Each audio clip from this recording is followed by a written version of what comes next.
What if everything you've been desperately reaching for has been quietly moving away from you? What if the very act of chasing what you want is the exact reason you don't have it? And what if there's an ancient way of being that turns this entire struggle upside down? Think about the last time someone was trying too hard to impress you. You could feel that desperate energy, couldn't you? It probably made you want to step back rather than move closer. Now remember someone who was simply present with you, comfortable in their own skin, not needing anything from you. That's magnetic. That's what happens when the chasing stops. Where are you listening from right now? Are you at home, curled up somewhere comfortable? Maybe you're walking or lying in bed after a long day. If it feels right, share your location below, because this ancient wisdom creates something beautiful when it's shared across the world. Take a moment to settle in. Let your shoulders drop just a little. There's nowhere else you need to be. The Buddha discovered something revolutionary 25 centuries ago. Your suffering doesn't come from what happens to you. It comes from how tightly you grip what you think should happen. Every time you chase a feeling, demand a particular outcome, or insist that someone behave a certain way, you create the very tension that pushes away what you're seeking. But here's where everything shifts. When you learn the art of attraction instead of pursuit, life begins reorganizing itself around your peace. Let's discover how.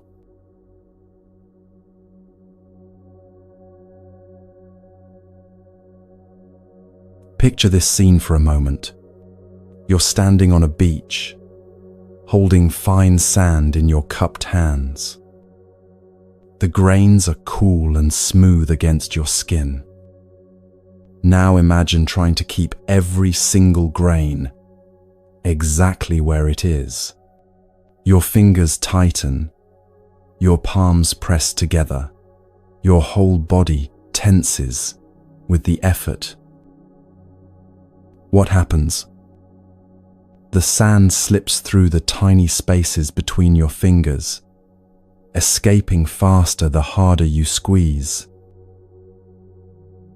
But now imagine holding that same sand with open, relaxed palms. Your hands are steady, but soft. The sand rests naturally in the curves of your hands. Some grains might drift away with the breeze, and that's perfectly fine. What remains settles comfortably, held not by force, but by the natural shape of your open hands. This is the secret the Buddha discovered under the Bodhi tree 2,500 years ago. Life flows most freely to us when we stop trying to control its every movement. Love deepens when we stop demanding it look a certain way.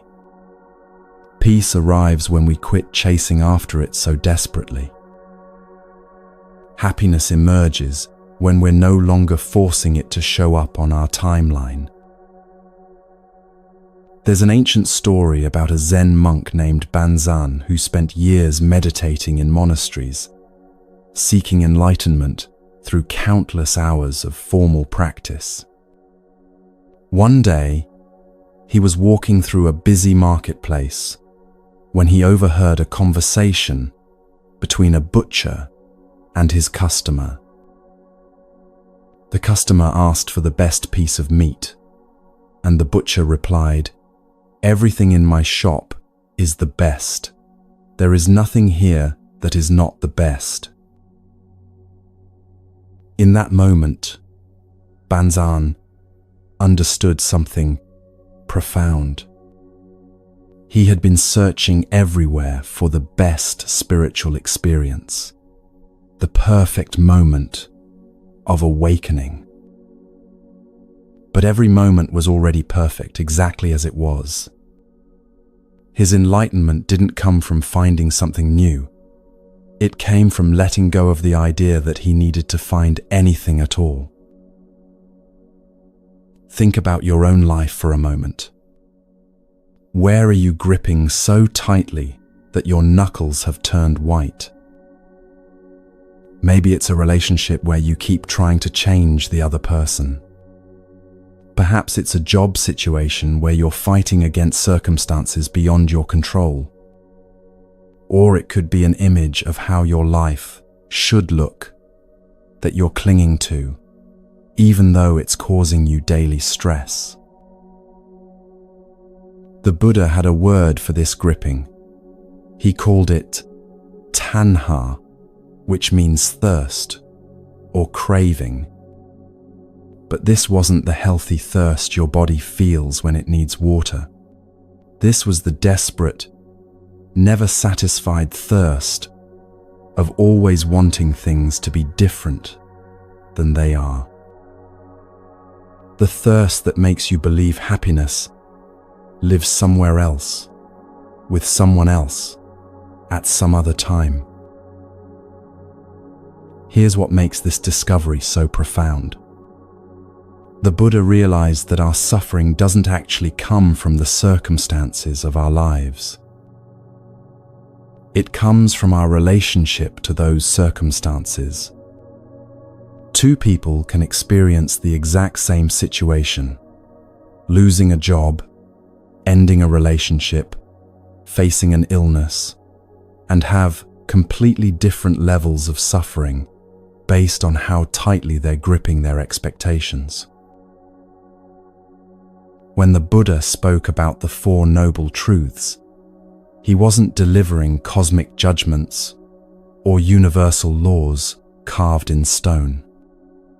He was offering a gentle diagnosis, like a skilled doctor who sees your pain clearly and wants to help you understand where it's really coming from. The first truth is simply this: suffering exists. Not because life is meaningless or cruel, but because suffering is woven into the fabric of human experience. You don't need to feel guilty about your pain or pretend it doesn't exist. The Buddha is saying, yes, this hurts, and that's completely understandable. The second truth goes deeper. Suffering has a cause. And that cause isn't your difficult boss, your stubborn partner, or your challenging circumstances. The cause is your attachment to how things should be. Every time you find yourself thinking, this shouldn't be happening, or they should act differently, or life should be easier, you're creating the very tension that hurts. But here's where hope enters the picture. The third truth is revolutionary. Suffering can end. Not because you'll finally get everything you want, but because you can learn to hold your desires differently. You can want things without needing them to happen exactly as you imagine. You can care deeply without drowning in attachment. The fourth truth is the practical part. There's a path to this freedom. It's not a mysterious, complicated journey available only to monks and mystics. It's a series of gentle practices that gradually teach you how to hold life with open hands. To understand how this works, the Buddha taught about the 5 aggregates, 5 different aspects of human experience that we often mistake for our true self. These are form, sensation, perception, mental formations, and consciousness. When you realize that you are not any of these parts in isolation, but something much more fluid and spacious, you begin to loosen your rigid identification with your thoughts and emotions. Your body changes constantly, from childhood to old age. Your sensations shift moment by moment. Your perceptions alter based on your mood, health, and circumstances. Your thoughts and mental patterns evolve throughout your life. Even your consciousness moves through different states: waking, dreaming, deep sleep. So who are you really beneath all these changing elements? You are the aware space in which all these experiences arise and pass away. You are not your achievements or your failures, not your anxious thoughts or your moments of joy.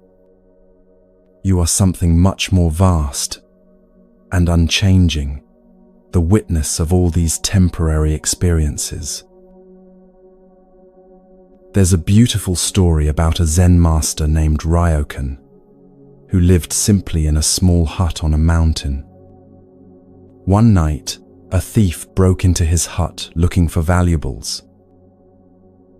Ryokan had nothing worth stealing, so he gave the thief his clothes and said, "I wish I could give you this beautiful moon as well."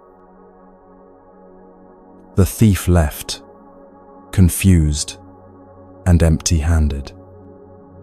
Later, Ryokan sat naked under the moonlight and wrote a poem. The thief left it behind, the moon at the window. Ryokan understood something most people miss. True wealth can't be stolen because it doesn't depend on external possessions. When you're not attached to things, you can't lose what truly matters. The moon, beauty, peace, the present moment, was still there, untouched by the thief's actions. Let's explore what this looks like in your daily life. Letting go doesn't mean becoming passive or giving up on things that matter to you. It means learning to act from inspiration rather than desperation. It means caring without clinging, loving without possessing, hoping without demanding. Start with something small. Maybe there's a habit you've been trying to change for months. Perhaps you want to exercise more, eat healthier, or wake up earlier. Notice how much mental energy you've been spending on fighting with yourself about this. Now try a different approach. Instead of forcing the change, create gentle conditions that make the new habit more likely to happen naturally. If you want to exercise more, don't set impossible goals that guarantee failure. Instead, put your workout clothes by your bed the night before. Lower the barrier instead of raising your willpower. If you want to eat healthier, don't shame yourself for your food choices. Simply place a bowl of fruit where you'll see it when you're hungry. Create conditions for what you want rather than forcing what you want. The same principle applies to relationships. Think about someone in your life who frustrates you regularly. Maybe they're always late, or they interrupt when you're speaking, or they don't show affection the way you prefer. Notice how much energy you spend trying to change them through hints, complaints, or silent resentment. What would happen if you stopped trying to change them and started accepting them exactly as they are? This doesn't mean tolerating disrespect or abandoning your boundaries. It means releasing the exhausting project of trying to remake another human being according to your preferences. Often, when you stop pushing against someone, they naturally begin moving toward you. There's a lesser-known story about Master Linji, who was once asked by a student about the meaning of Zen during a time of great chaos in the kingdom. Bandits were roaming the countryside, and people were fleeing their homes in terror. The student asked, "Master, in such terrible times, how can we find peace?" Master Linji pointed to a blind donkey grazing peacefully in a field nearby and said, "Look at that donkey. It doesn't know these are terrible times, so it continues to eat grass and be content. The chaos exists, but the donkey's peace also exists. Which reality will you choose to live in?" The master wasn't suggesting ignorance or denial of real problems. He was pointing to something deeper, that even in the midst of external chaos, inner peace remains available. Your circumstances don't determine your experience as much as your relationship to those circumstances does. The blind donkey couldn't see the chaos, but you can choose not to be consumed by it. This story teaches us that our judgments about situations often create more suffering than the situations themselves. When you label something as terrible or wonderful, you're creating an emotional charge that may not serve you. What if you could respond to challenges with the same equanimity as the donkey, not from blindness, but from a deeper understanding that your peace doesn't depend on external circumstances? Here's a practical exercise you can do right now. It's called the emotional inventory, and it takes just 5 minutes. Take a piece of paper or open a note on your phone. Write down 3 things you're currently holding on to tightly, 3 sources of stress or frustration in your life. For each one, ask yourself these questions. Why am I gripping this so tightly?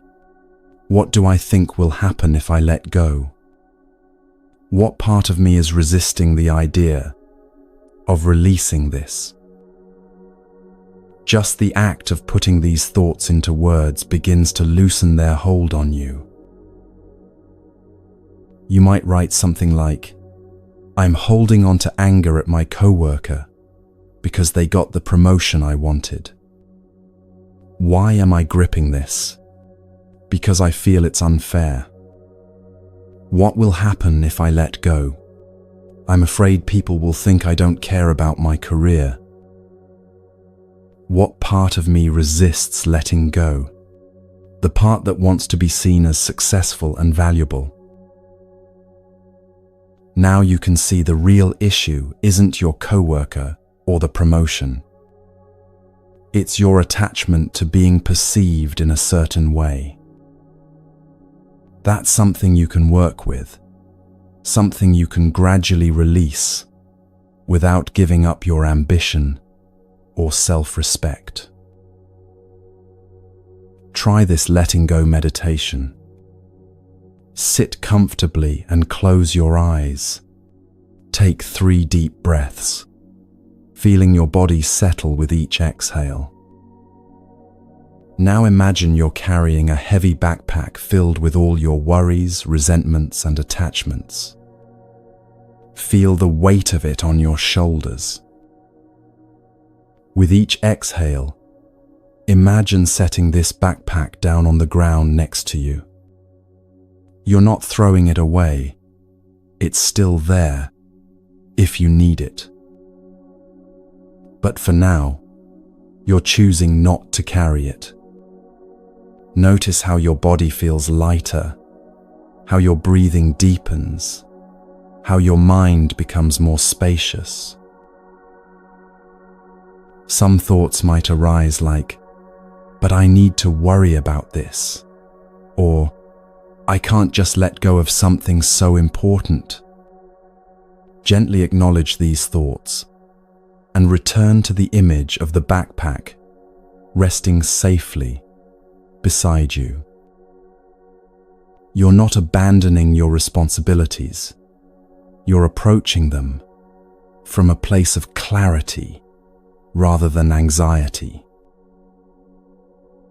There's another beautiful story about an old temple where a monk was tasked with carrying water from the well to the kitchen every day. He used 2 large pots suspended from either end of a wooden pole across his shoulders. One pot was perfect and held water beautifully, but the other had a crack that leaked water throughout the entire journey. After many months, the cracked pot spoke to the monk and said, "I am ashamed. Every day I lose half the water you carry, making your work twice as hard." The monk smiled and said, "Tomorrow, pay attention to the path as we walk." The next day, as they walked from the well to the temple, the cracked pot noticed something it had never seen before. On its side of the path, beautiful wildflowers bloomed everywhere, while the other side remained barren. The monk explained, "I planted flower seeds only on your side of the path because I knew you would water them. For 2 years, I've been able to pick these beautiful flowers to decorate the temple altar. Without your flaw, this beauty would not exist." This story reveals something profound about our relationship to our perceived imperfections. What you consider your biggest flaw might actually be creating beauty in ways you can't see. Your sensitivity might help others feel understood. Your struggles might give you compassion for people going through similar challenges. Your different way of thinking might offer solutions that others miss. Instead of trying to fix your cracks, what if you looked for the flowers they might be watering? Instead of hiding your imperfections, what if you trusted that they might serve a purpose you haven't discovered yet? The Buddha taught that nothing in this world is permanent except the fact of impermanence itself. Your current problems won't last forever, but neither will your current joys. Your relationships will change, your body will age, your circumstances will shift. When you truly understand this impermanence, you begin to hold everything more lightly. You enjoy what's here without desperately trying to make it permanent. You endure what's difficult without believing it will last forever. This doesn't make you indifferent or uncaring. In fact, it often makes you more present and loving because you're not wasting energy on the impossible task of stopping change. You're free to fully experience what's actually happening instead of fighting against what's happening. Consider how this might transform your approach to work. Instead of gripping tightly to specific outcomes, you can focus on doing your best work and releasing attachment to how others respond. Instead of trying to control your colleagues' opinions, you can concentrate on being authentic and letting the relationships develop naturally. This shift often leads to better results because you're acting from clarity rather than anxiety. Or think about how this applies to your health. Instead of fighting your body or demanding it be different, you can work with it compassionately. You can take care of yourself without becoming obsessed with perfect health. You can accept your body's limitations while still encouraging its natural healing and strength. Even your emotions become easier to navigate when you stop gripping them so tightly. Sadness moves through you more quickly when you don't resist it. Anger transforms into clarity when you don't feed it with stories about how wrong everything is.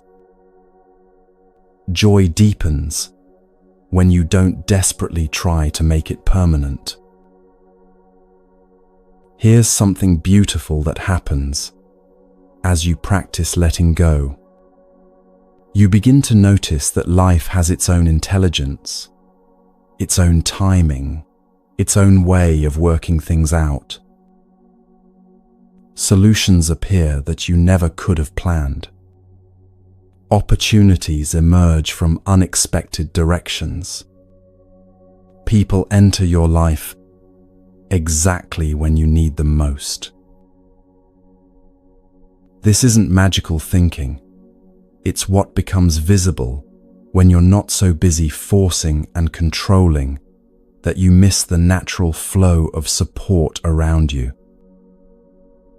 It's like finally hearing the music that was playing all along once you stop making so much noise with your own struggle.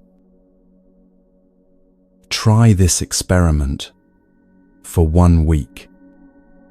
Choose one area of your life where you've been pushing hard for a particular outcome. Instead of abandoning your goal, simply change your approach. Take the actions that feel natural and necessary, but release your white-knuckled grip on exactly how and when things should unfold. Notice what happens, not just in your external circumstances, but in your body, your mind, your overall sense of well-being. You might discover that the very thing you were pushing away with your effort begins flowing toward you when you create space for it. You might find that solutions you never considered become obvious. You might realize that what you thought you wanted wasn't actually what would make you happy. The Buddha compared our usual way of living to a monkey with its hand caught in a jar. The monkey reaches through the narrow opening to grab the food inside, but once its fist is full, it can't pull its hand back out. The monkey could easily free itself by letting go of what it's grasping, but it's so focused on the food that it doesn't see the obvious solution. How many jars do you have your hand caught in right now? How many things are you grasping so tightly that you've trapped yourself? The freedom you're seeking might be as simple as opening your fist. But letting go is just the beginning of something even more beautiful. When you create space by releasing what no longer serves you, that space doesn't stay empty. It becomes filled with presence, with awareness, with a different quality of aliveness.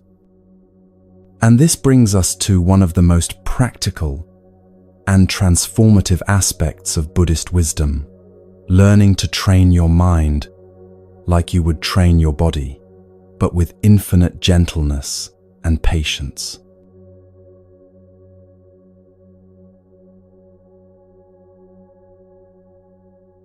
Close your eyes for a moment and imagine your mind as a garden.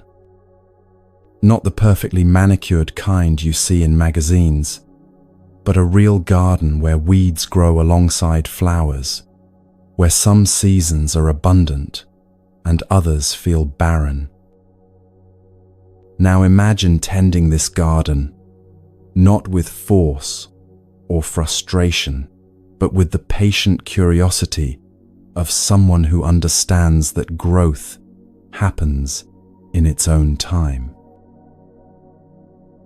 This is what meditation really is. It's not about creating an empty, silent mind. That's one of the biggest misunderstandings that keeps people from experiencing its gifts. Meditation is about learning to be a gentle gardener of your own awareness, cultivating the conditions where peace can naturally bloom. In this garden of your mind, thoughts are not weeds to be eliminated, but natural growth that requires wise tending. Some thoughts are like wildflowers, beautiful and spontaneous. Others might be like brambles, prickly and unwanted, but still part of the landscape. A skilled gardener doesn't wage war against the brambles. They understand how to work with them skillfully. Most people approach meditation like they're going into battle against their thoughts. They sit down with the mission to empty their mind and then feel defeated when thoughts keep arising. It's like trying to stop the ocean from making waves, exhausting and ultimately impossible. The Buddha never taught that you should eliminate thoughts. He taught that you should change your relationship to them. Think about it this way. When you're watching clouds drift across the sky, you don't try to push them away or hold on to the ones you find beautiful. You simply observe their natural movement. Your thoughts are like those clouds. They arise, they change, they pass away. Meditation teaches you to be the sky, not the clouds. There's a story about a young monk who complained to his teacher that his meditation was terrible because his mind was full of thoughts. The teacher took him to a muddy pond and said, "Look at this water. You can't see the bottom because it's stirred up." Then he led the monk to a clear mountain stream and said, "This water is also full of movement, but because it's not fighting against its flow, you can see all the way to the bottom." The teacher smiled and said, "Your mind doesn't need to be still, like a dead pond. It needs to be clear like a flowing stream." This story points to something revolutionary about meditation practice. Clarity doesn't come from stopping your thoughts. It comes from not getting caught up in their drama. When you sit in meditation and notice your mind wandering to your grocery list, you don't need to judge yourself or try harder. You simply notice, "Oh, there's planning happening," and gently return your attention to your breath. It's like training a puppy, firm but kind, consistent but not harsh. The Buddha taught two main types of meditation that work together like old friends. The first is called shamatha, which means peaceful abiding or calm mental staying.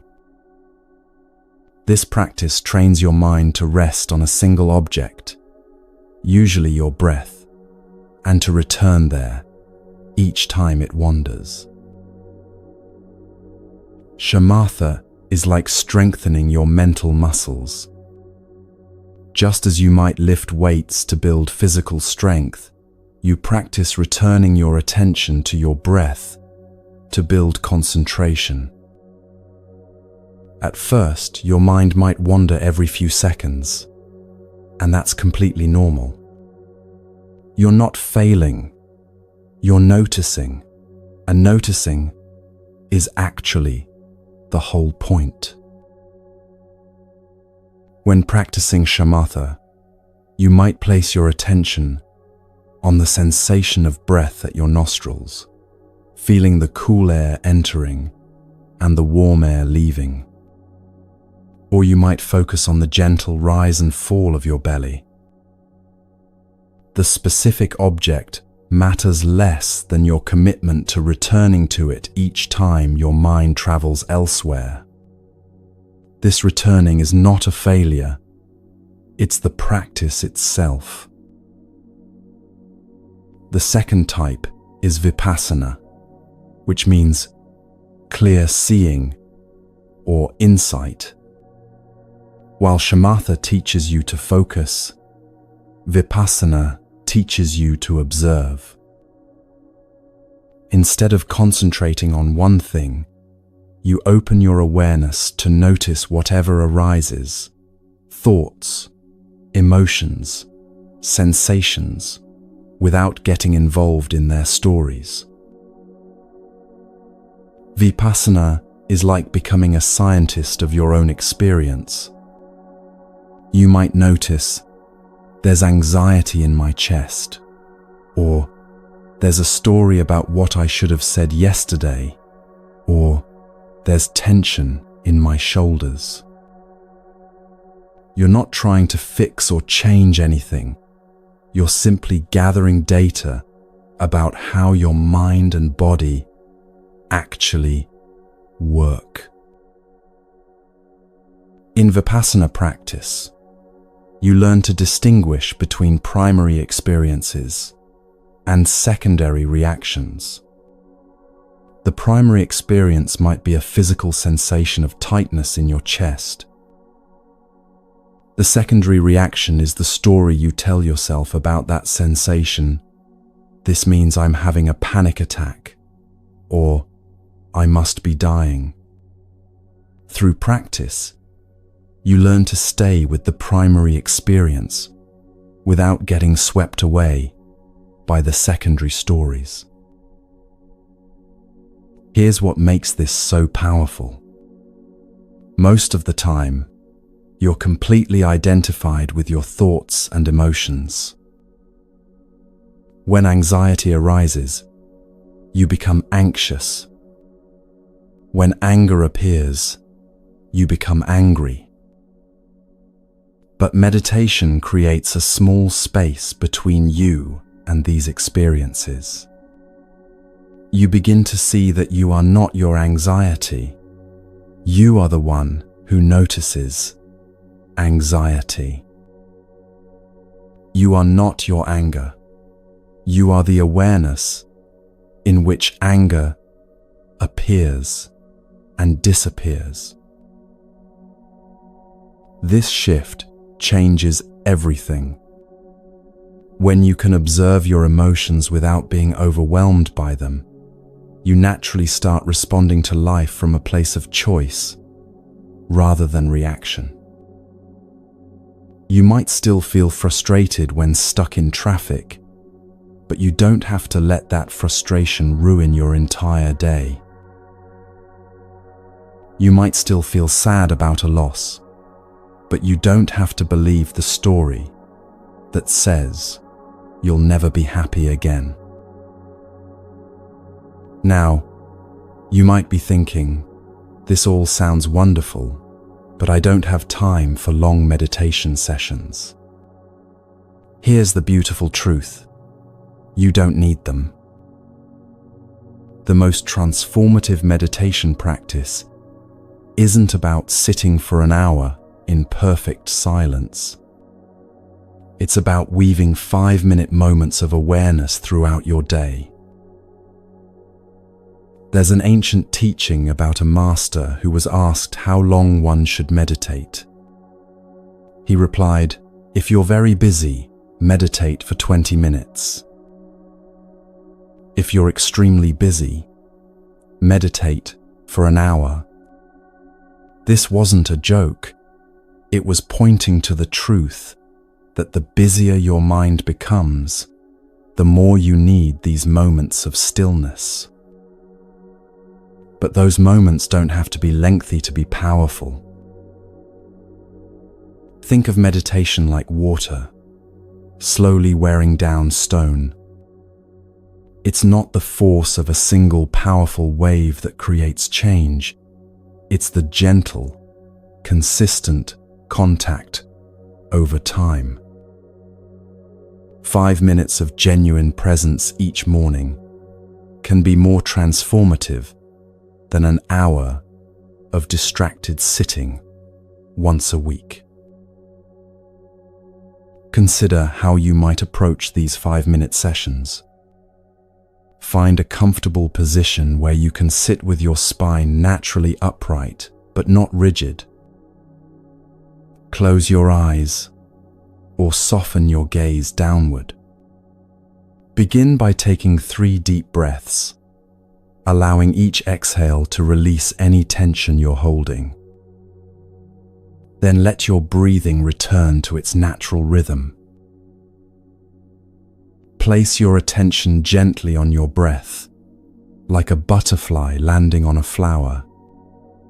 When you notice your mind has wandered, and it will, simply acknowledge where it went without judgment. You might mentally note thinking or planning or remembering, and then gently escort your attention back to your breath. This process of wandering and returning is not a distraction from meditation, it is meditation. The Buddha taught that you can practice mindfulness in 4 foundations: mindfulness of the body, mindfulness of feelings, mindfulness of the mind, and mindfulness of mental objects. These aren't separate practices you need to master individually. They're different doorways into the same room of awareness. Mindfulness of the body might be as simple as feeling your feet on the ground as you walk to your kitchen. Notice the weight shifting from one foot to the other, the sensation of your clothes against your skin, the temperature of the air around you. Mindfulness of feelings could be noticing the pleasant sensation of warm sunlight on your face, or the unpleasant feeling of hunger in your stomach. You're not trying to change these feelings, just acknowledging them clearly. Mindfulness of mind might be observing when your thoughts become scattered like leaves in the wind, or when they feel focused and clear like a calm lake. Mindfulness of mental objects could be watching how certain memories trigger specific emotions, or how particular thoughts create tension in your body. Each of these foundations offers a pathway to greater awareness and freedom. But meditation isn't just something you do sitting on a cushion with your eyes closed. The Vietnamese Zen master Thich Nhat Hanh taught that you can transform any moment into meditation if you bring full presence to it. Washing dishes becomes meditation when you feel the warm water and notice the smoothness of the plates. Walking becomes meditation when you feel each step connecting with the ground. Even brushing your teeth becomes meditation when you pay attention to the sensations and movements. There's a story about a Zen master named Joshu who was asked by a student, "What is the most important teaching in Buddhism?" Joshu was sweeping the temple courtyard at the time, and without stopping his work, he simply said, "Sweeping."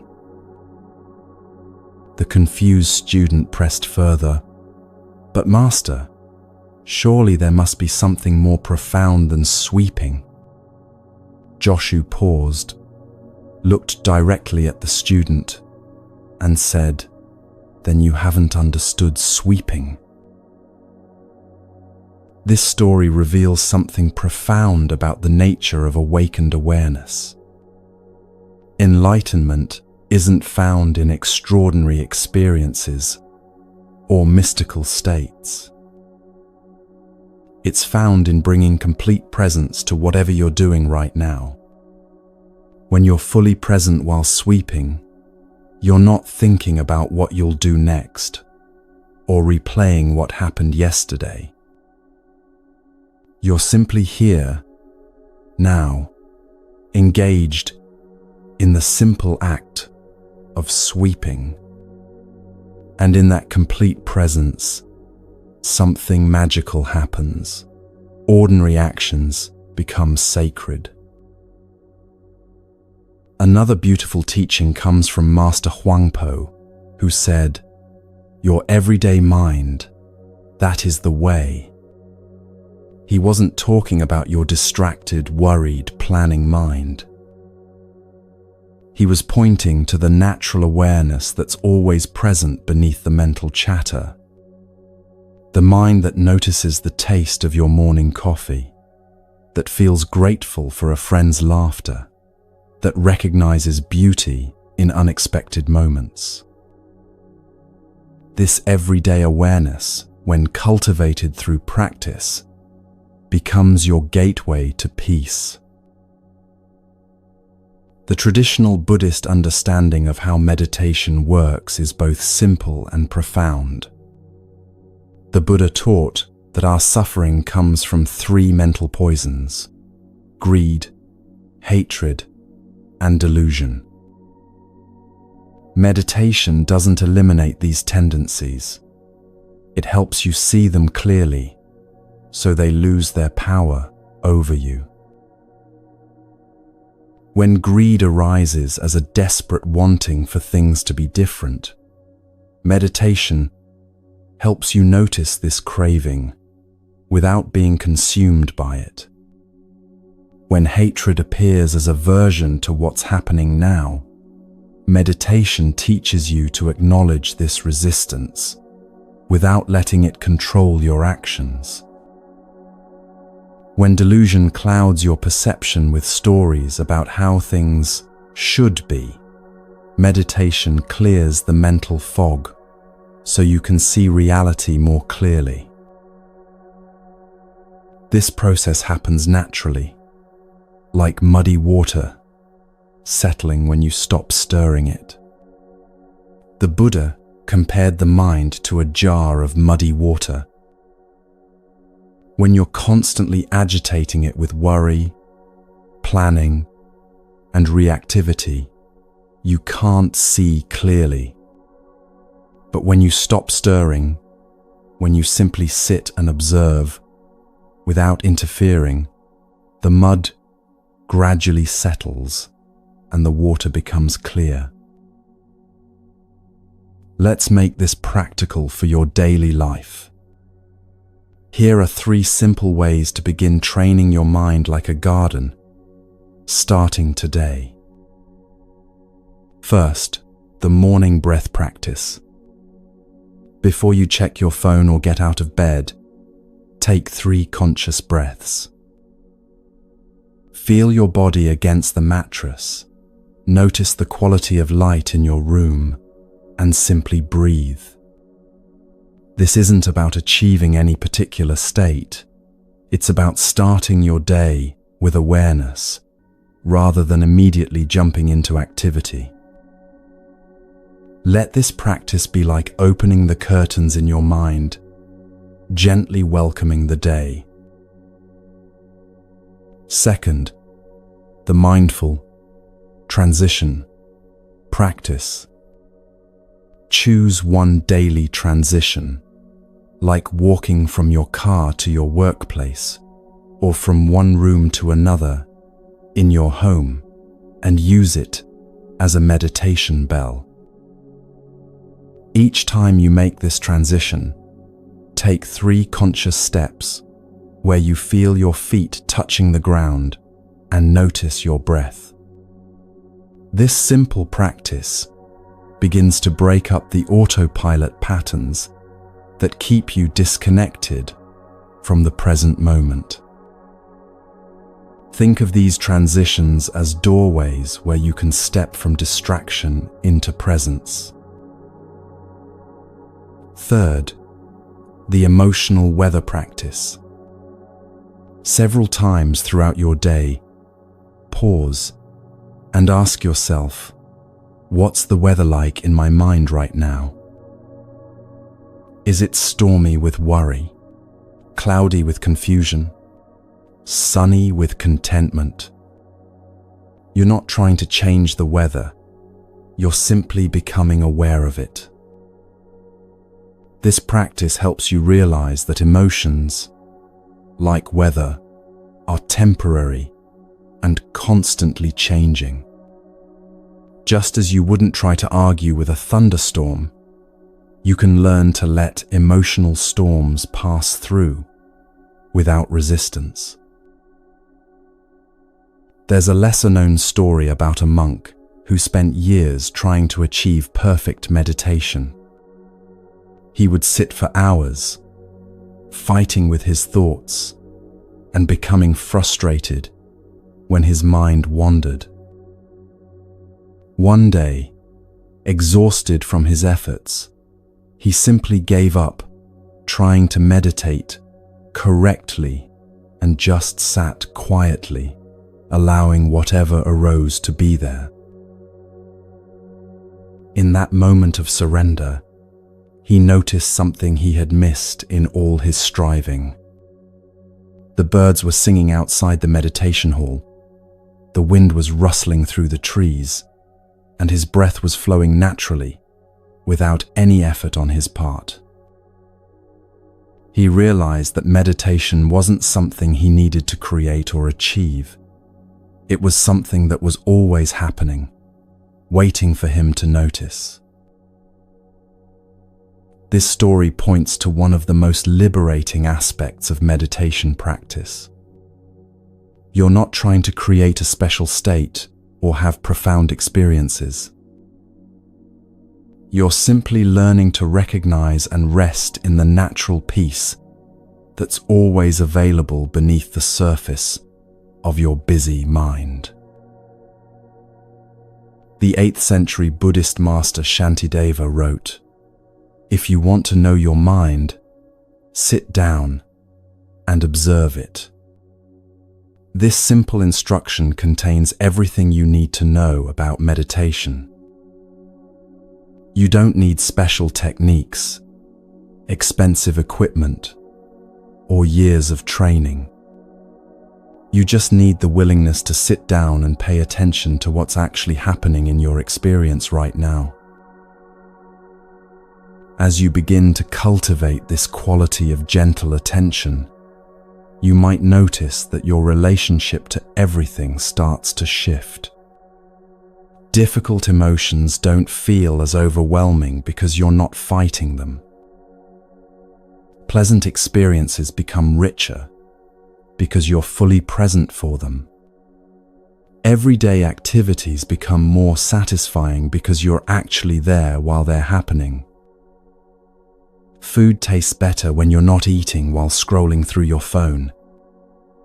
Conversations become more meaningful when you're truly listening instead of planning what to say next. The Buddha taught that meditation is like polishing a mirror. You're not trying to create something new. You're simply removing the dust that's been accumulating on the surface. Beneath all the mental chatter and emotional reactivity, your natural clarity and peace are already there, waiting to be revealed. Remember, you don't need to be perfect at this. There's no such thing as a bad meditation session. Every time you notice your mind has wandered and gently bring your attention back, you're strengthening your capacity for awareness. Every moment of presence, no matter how brief, is a victory worth celebrating. As your mind settles, something magical happens to how you see and experience the world around you. Colors seem more vivid, sounds become more clear, and you begin to notice beauty in places you never looked before. This isn't because the world has changed. It's because you're finally awake enough to see what was always there.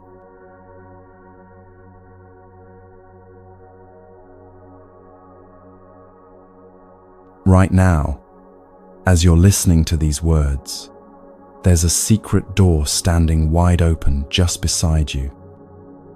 You've probably walked past it thousands of times without noticing, too busy rushing towards some imagined future or replaying scenes from yesterday. This door doesn't lead to another place. It opens into this place, this moment, this breath you're taking right now. And the extraordinary thing about this door is that it's always available, always unlocked, always welcoming you home to yourself. Most of us spend our days like sleepwalkers, moving through routines we barely register. You brush your teeth while mentally reviewing your schedule. You eat breakfast while scrolling through your phone. You drive to work replaying yesterday's conversation or rehearsing tonight's difficult discussion. You're physically present, but mentally absent, like an actor performing in a play while thinking about something completely different. This autopilot existence isn't a character flaw or a modern disease. It's a natural function of the human mind, which evolved to solve problems and plan for the future. But when this survival mechanism becomes your default way of being, you miss the very life you're trying to protect and improve. You become like someone frantically searching for their glasses while wearing them, looking everywhere except the one place they actually are. Consider how many moments you've missed while your mind was elsewhere. How many sunsets passed unnoticed while you worried about tomorrow's meeting? How many conversations with loved ones became background noise to your internal commentary? How many meals were consumed without tasting? How many walks taken without feeling your feet touch the earth? This isn't about guilt or regret. It's about recognizing the invitation that's always available to return. The Buddha taught that this unconscious living is one of the deepest forms of suffering. Not because it's dramatic or painful, but because it's so subtle, you don't even realize what you're missing. You might have a perfectly fine day and still feel empty at the end of it wondering where the hours went and why nothing felt quite real. It's like living your entire life watching a movie of your experience instead of actually having the experience. There's a story about a Zen student who complained to his master that meditation was boring. "All I do is sit and breathe," he said. "Where is the enlightenment you promised?" The master handed him a cup of tea and said, "Drink this." The student drank quickly and set the cup down. "What did it taste like?" asked the master. The student paused, realizing he had no idea. He had been so focused on finishing the task that he never actually tasted the tea. The master smiled gently and said, "When you can drink tea and taste it, you will understand meditation." This story reveals something profound about presence. Awakening isn't about having special experiences or reaching altered states of consciousness. It's about being fully here for the ordinary experiences you're already having. It's about tasting your tea while you drink it, feeling your feet while you walk, hearing the words while someone speaks to you. The secret door to presence opens whenever you remember to step out of the story in your head and into the sensations in your body. Right now, can you feel the weight of your body wherever you're sitting or lying? Can you notice the temperature of the air on your skin? Can you hear the sounds around you, perhaps traffic in the distance or the hum of an appliance? These simple sensations are happening right now, regardless of whatever drama your mind might be spinning. Your body is always in the present moment. It has no choice in the matter. It can't be anywhere else, can't experience anything else, can't worry about tomorrow or regret yesterday. When you anchor your attention in bodily sensation, you immediately step out of time travel and into the eternal now. 2.0. This is why the breath is such a powerful meditation object. It's always happening here, always happening now. When you pay attention to what's actually happening, instead of what you're thinking about what's happening, something magical occurs. The simplest activities become sources of wonder. Washing dishes transforms from a chore into a meditation when you feel the warm water flowing over your hands. Notice the rainbow bubbles forming and popping. Hear the gentle clink of plates against each other. Suddenly, you're not washing dishes to get them done. You're washing dishes to wash dishes. Take the simple act of making your bed in the morning. Usually, this might be done hurriedly, your mind already racing toward the day's first meeting or obligation.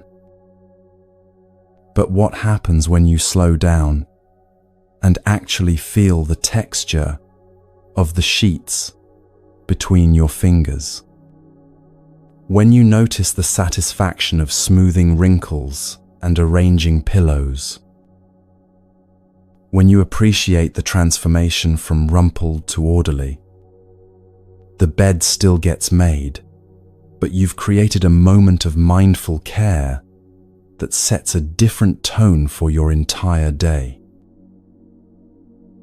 Drinking your morning coffee becomes a ceremony when you notice the steam rising from the cup. Inhale the rich aroma. Feel the warmth spreading through your chest as you swallow. Walking to your mailbox becomes a journey when you feel each step. Notice how your weight shifts from heel to toe. Observe how the light filters through the trees. These aren't special moments you need to create.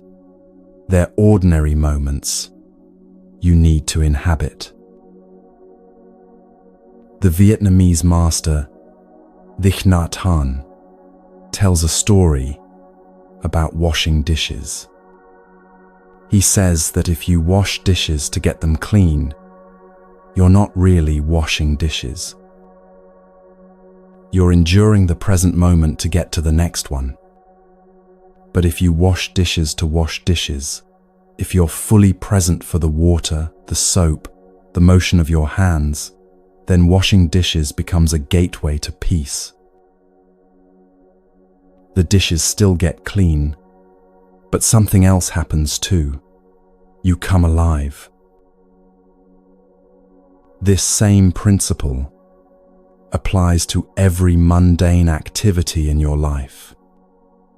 Folding laundry becomes meditation when you notice the softness of fabric, the rhythm of your movements, the satisfaction of creating order. Waiting in line stops being frustrating when you use it as an opportunity to observe people, appreciate the simple fact that you're alive, or practice patience as a form of inner training. Even cleaning the bathroom can become a practice of mindful attention to detail, of caring for your living space, of finding dignity in humble tasks. This quality of presence is particularly powerful when it comes to anxiety and worry. Notice that anxiety never exists in the present moment. It lives entirely in stories about the future, what might happen, what could go wrong, how you might not be able to handle what's coming. When you're fully present, anxiety has nowhere to land because it can only survive in the realm of mental projection. There's a lesser-known story about Master Yunmen, who was once asked by a student drowning in worries about the future. The student said, "Master, I'm terrified about what might happen tomorrow." Yunmen pointed to a bird singing outside the window and said, "Listen to that bird. Is it worried about tomorrow's song?"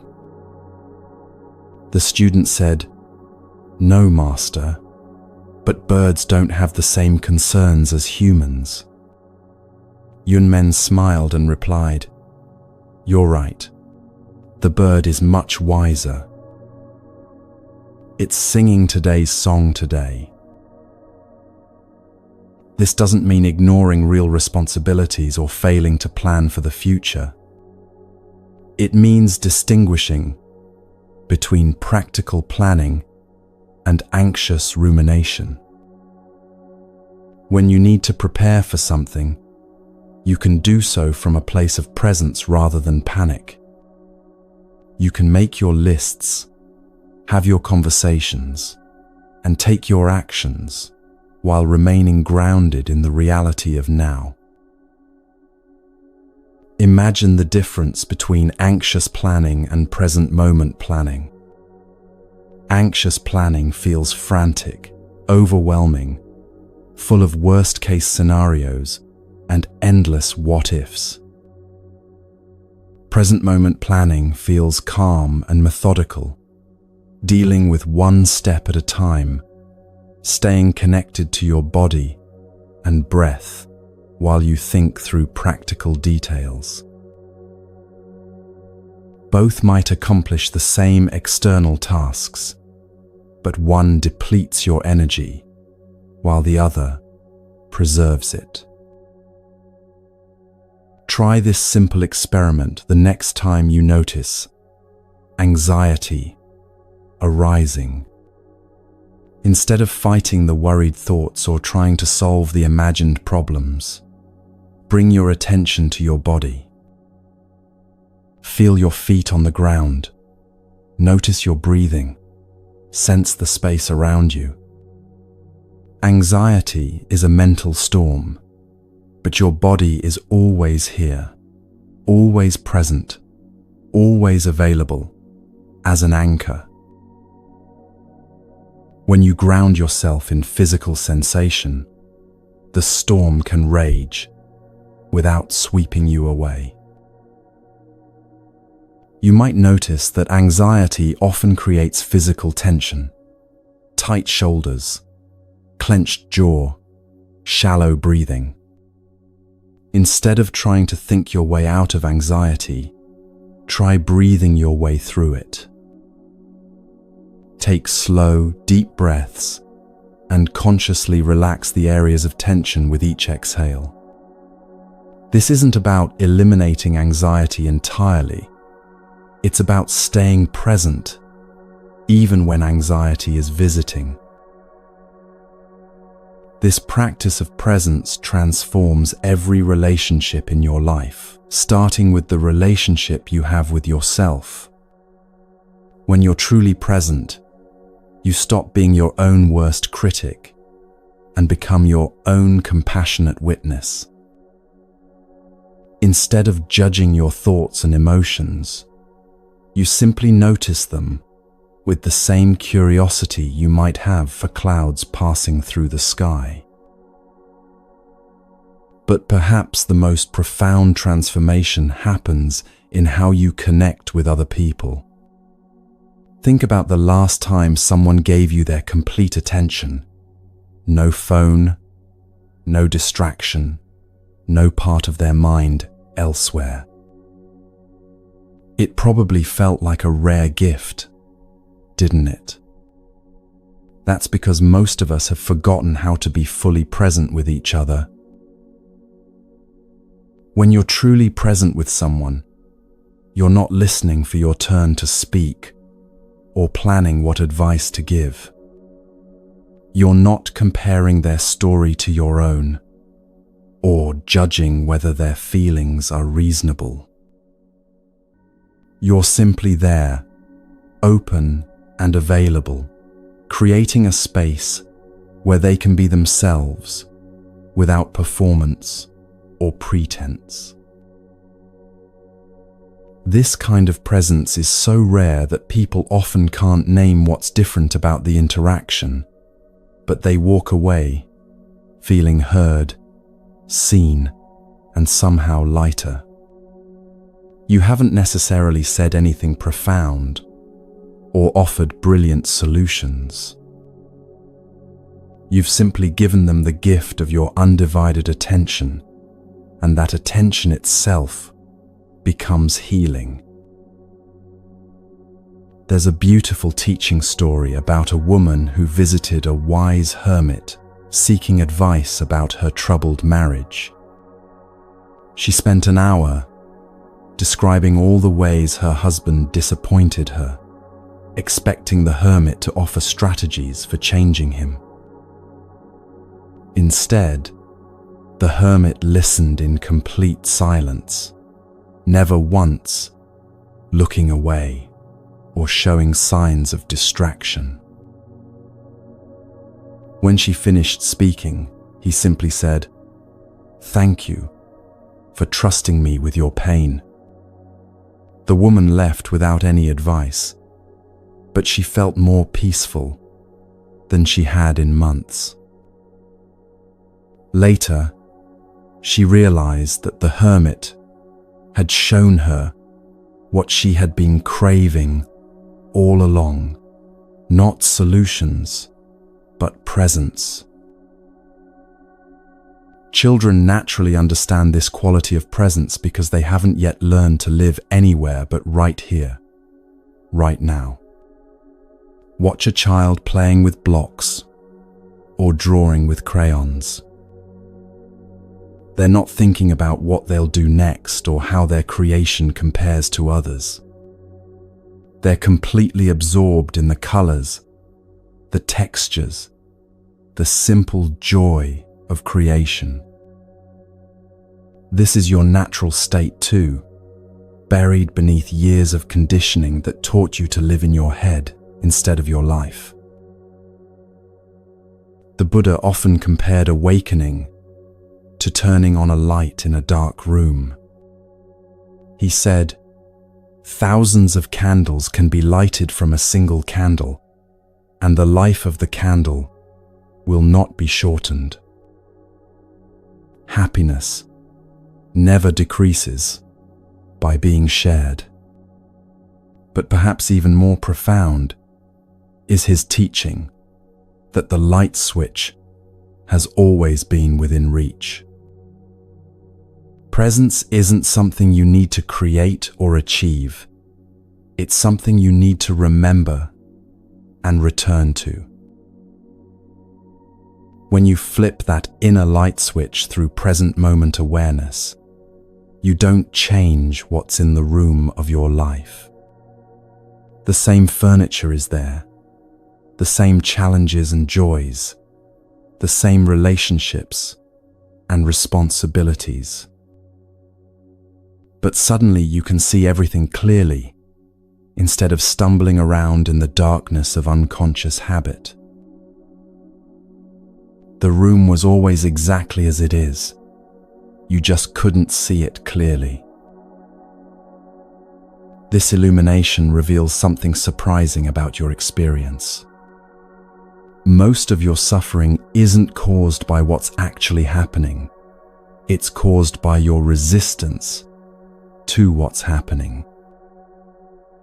When you're present, you can respond to reality as it is, rather than fighting with your ideas about how it should be. This doesn't make you passive or resigned. It makes you available to work skillfully with whatever life presents. Let's make this practical with 3 simple ways to cultivate presence throughout your day. These aren't additional tasks to add to your already full schedule. They're ways of doing what you're already doing with greater awareness. First, the red light practice. Every time you encounter a red light while driving, instead of feeling frustrated about the delay, use it as a mindfulness bell. Feel your hands on the steering wheel, notice your breathing, look around, and really see your surroundings. Traffic lights happen dozens of times during most drives, giving you dozens of opportunities to return to presence. Over time, you might find yourself actually appreciating red lights as moments of forced stillness in your busy day. Second, the doorway practice. Each time you walk through a doorway, whether entering your home, office, or any other space, use that threshold as a reminder to arrive in the present moment. Take one conscious breath as you cross the threshold, feeling your feet on the ground and noticing the shift from one space to another. This simple practice helps you transition mindfully between the different environments and roles in your life. Third, the waiting practice. Instead of automatically reaching for your phone whenever you have to wait, in line at the store, for an appointment, for someone to arrive, use these moments as opportunities for presence. Notice what you can see, hear, and feel without needing to be entertained or productive. Let yourself simply be where you are, when you are there.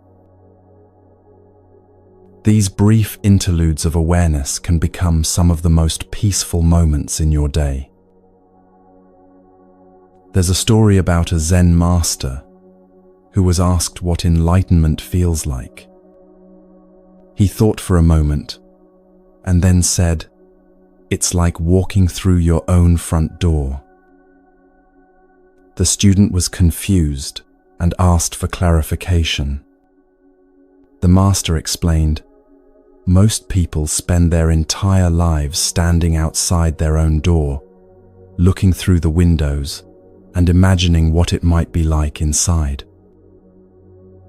Enlightenment is simply having the courage to turn the handle and walk in. Your life is happening right now, in this moment, in this breath. Not in the conversation you're planning to have later, not in the memory you keep replaying, not in the future you're trying to control. Here now, in the simple fact of your existence in this moment. The secret door to presence is always open because there's nowhere to go and nothing to achieve. You're already home. You just need to notice that you've arrived. As you practice living this way, something profound begins to shift in your understanding of how life actually works. You start to see that every moment is both a result of what came before and a seed for what will come next. You begin to recognize that the quality of your presence now directly influences the quality of your future experience. This awareness leads naturally to one of the most empowering teachings the Buddha ever shared: the truth that every action, every thought, every choice you make is simultaneously an effect of the past and a cause for the future. When you understand this deeply, you realize that the present moment isn't just where life happens, it's where life is created. Each breath, each step, each interaction becomes an opportunity to plant seeds of wisdom, compassion, and peace that will bloom in ways you can't yet imagine.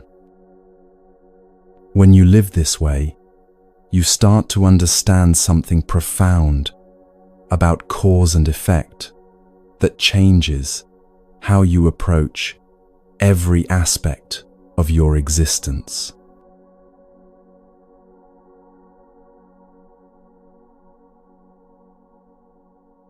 Imagine for a moment that your life is a vast garden, and every action you take, every word you speak, every thought you entertain, every choice you make, is a seed you're planting in the soil of tomorrow. Some seeds will sprout quickly, showing their fruits within days or weeks.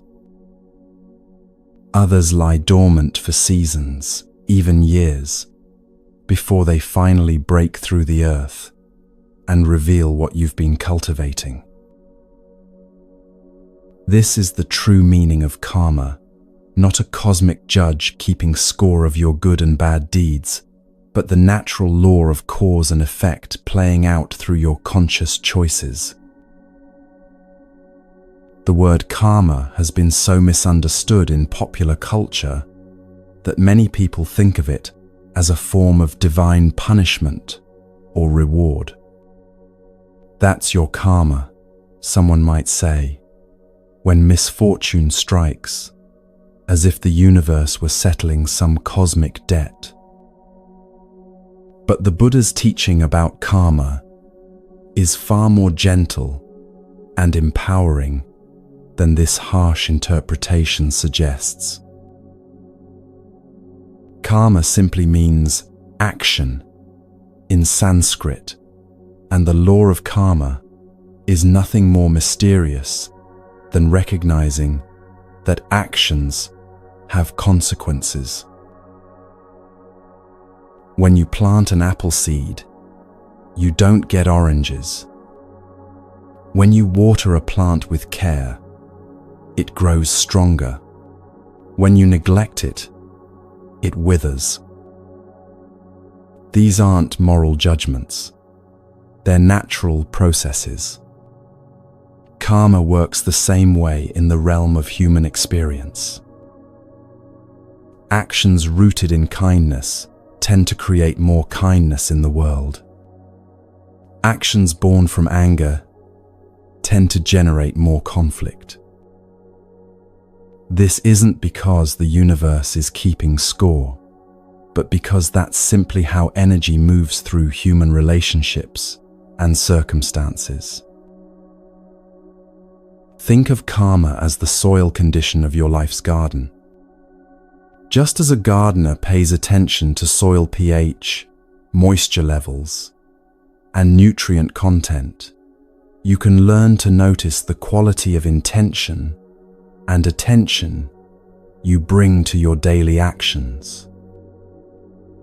Rich, well-tended soil produces abundant harvest. Depleted, toxic soil struggles to support healthy growth. Your consciousness is that soil, and your awareness is what allows you to tend it skillfully. What makes this understanding so liberating is that it puts the power entirely in your hands. You're not a victim of random fate or divine whim. You're not powerless against the circumstances of your life. Every moment, you're actively participating in creating your future experience through the quality of attention and intention you bring to your actions. The Buddha taught that we create karma through 3 doors: the door of the body, the door of speech, and the door of the mind. These aren't separate systems but interconnected gateways through which your inner life becomes your outer experience. Understanding how these doors work gives you practical tools for cultivating the kind of life you actually want to live.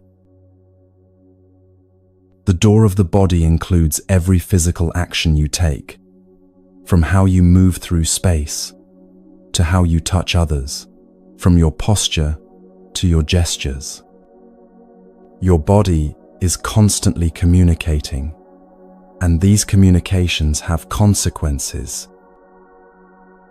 When you move through the world with gentleness, others sense that gentleness and often respond in kind. When you carry yourself with confidence but not arrogance, people are naturally drawn to that balanced energy. Consider how you walk into a room. Are you rushing in with scattered energy, checking your phone, barely acknowledging the people already there? Or do you enter with presence, making eye contact, perhaps offering a genuine smile? These might seem like small differences, but they create entirely different atmospheres and invite completely different responses from others. Even something as simple as how you close a door creates karma. Do you let it slam behind you, creating a jarring sound that disrupts others? Or do you close it mindfully, with consideration for the people nearby? How you handle objects, whether you set things down gently or drop them carelessly, reflects your internal state and influences the energy around you. There's a story about a Zen master named Ikkyu, who was known for his unconventional behavior. One day, he entered a temple where he wasn't recognized, dressed in simple traveling clothes. The monks paid him little attention and seated him in the back during the meal. Ikkyu said nothing, ate quietly, and left. The next day, he returned wearing his formal robes as a renowned master, and the same monks rushed to honor him with the best seat and finest food.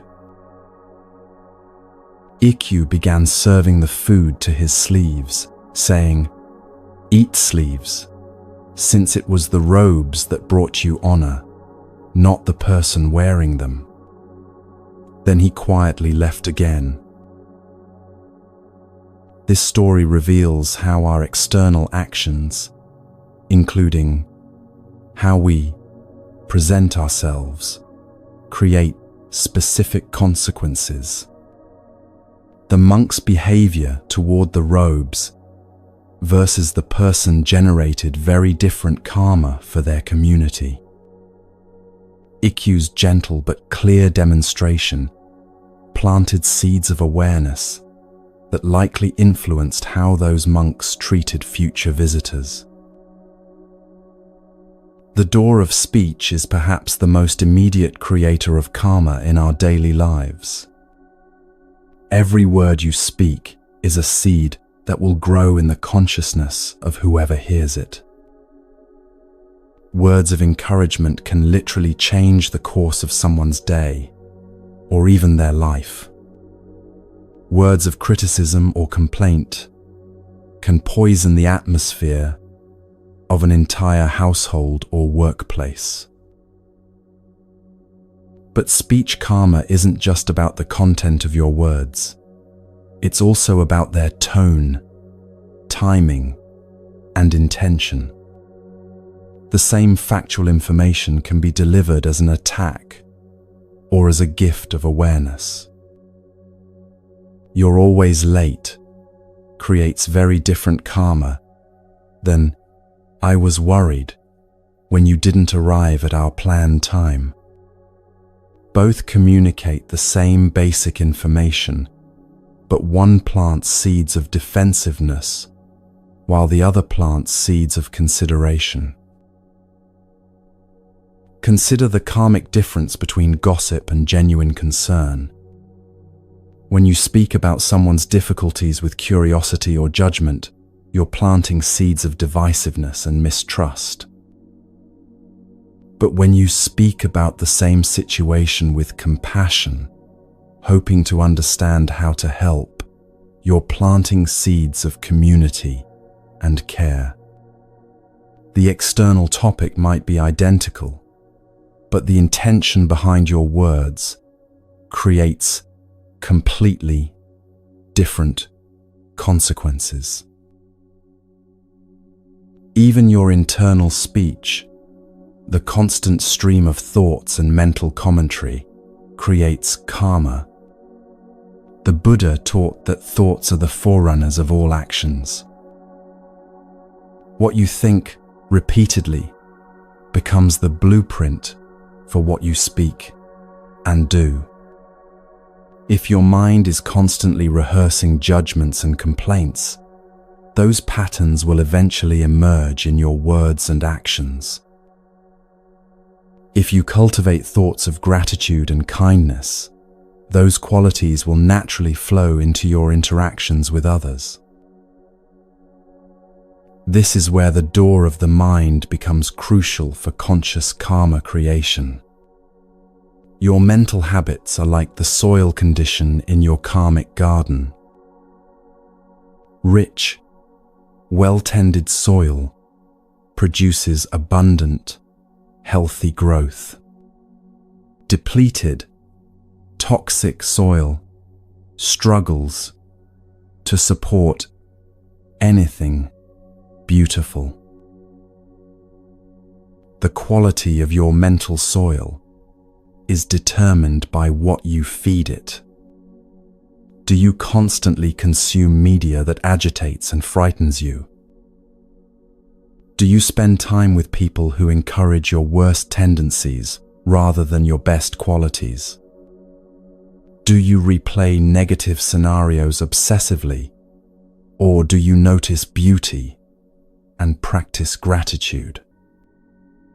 These choices about what you allow into your mental space directly influence the kinds of thoughts that arise naturally, which in turn influence your words and actions. Let's make this practical with some examples of daily seed planting. When you wake up in the morning, you can plant seeds of gratitude by taking a moment to appreciate that you've been given another day of life. Or you can plant seeds of stress by immediately diving into your phone to check emails and news. Both choices create momentum that influences how the rest of your day unfolds. When someone cuts you off in traffic, you can plant seeds of anger by cursing and letting road rage consume you. Or you can plant seeds of compassion by considering that they might be rushing to the hospital or dealing with their own crisis. The external situation is the same, but your response determines what grows in your internal landscape and how you'll interact with the next person you encounter. When a co-worker takes credit for your idea, you can plant seeds of resentment by complaining to everyone who will listen. Or you can plant seeds of wisdom by using the experience to learn about workplace dynamics and your own boundaries. You might even plant seeds of generosity by allowing them to have the credit while quietly continuing to contribute your best work. Consider how you respond to small disappointments throughout your day. When your coffee shop is out of your favorite drink, when your train is delayed, when technology doesn't work as expected. These minor frustrations are perfect opportunities to practice planting seeds of patience and flexibility, rather than irritation and complaint. The cumulative effect of handling small challenges with grace creates a completely different quality of life than constantly fighting against minor inconveniences. These aren't suggestions to become a doormat or to suppress authentic emotions. If someone consistently takes advantage of you, setting clear boundaries is its own form of skillful karma creation. The key is responding from awareness rather than reacting from unconscious patterns. Here's one of the most liberating aspects of understanding karma. You're not trapped by your past actions. Yes, some consequences of previous choices are still unfolding. You can't undo everything you've done or said. But every moment offers a fresh opportunity to plant new seeds. The Buddha taught that the present moment is the only place where transformation is possible. If you've been planting seeds of impatience for years, you don't have to wait for some cosmic deadline to change your patterns. You can begin cultivating patience right now, in this conversation, with this challenge, through this breath. If you've been unconsciously planting seeds of criticism and complaint, you can start noticing what's actually working in your life and expressing appreciation for it. There's a beautiful story about a woman who visited the Buddha, distraught about her past mistakes. She had spoken harshly to her children, been unfaithful to her husband, and treated her parents with disrespect. "I've created so much bad karma," she wept. "Is there any hope for me?" The Buddha picked up 2 cups of water, one muddy, one clear. He slowly poured the clear water into the muddy cup, and gradually the water became cleaner and cleaner. Your past actions are like this muddy water, he said gently. But every moment of mindful, loving action is like adding clear water.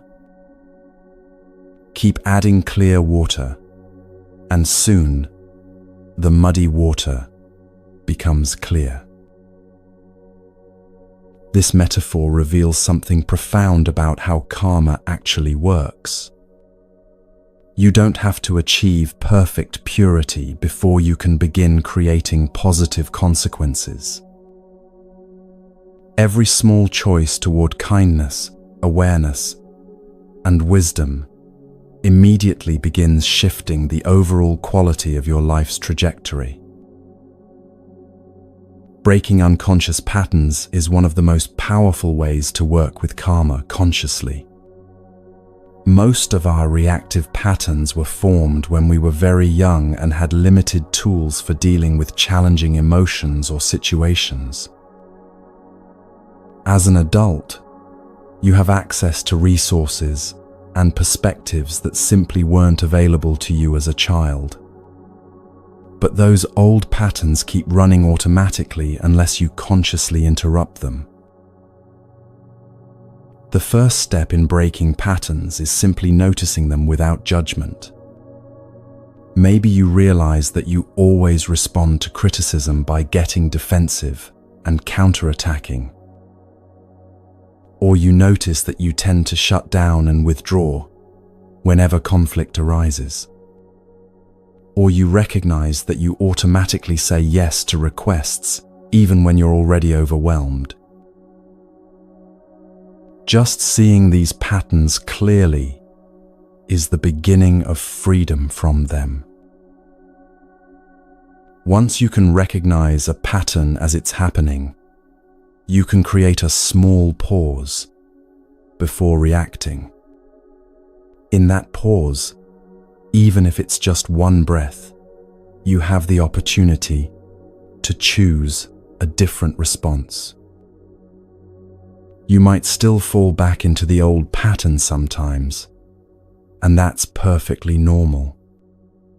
Change happens gradually, with patience and self-compassion. The Buddha said, "We are what we repeatedly do." Excellence, then, is not an act, but a habit. This means that every time you choose awareness over reactivity, compassion over criticism, or patience over irritation, you're literally rewiring your brain to make those responses more natural in the future. He also taught, every morning we are born again. What we do today is what matters most. This isn't just inspiring philosophy, it's practical instruction for conscious karma creation. Yesterday's mistakes don't define today's possibilities. Today's choices don't have to repeat yesterday's patterns.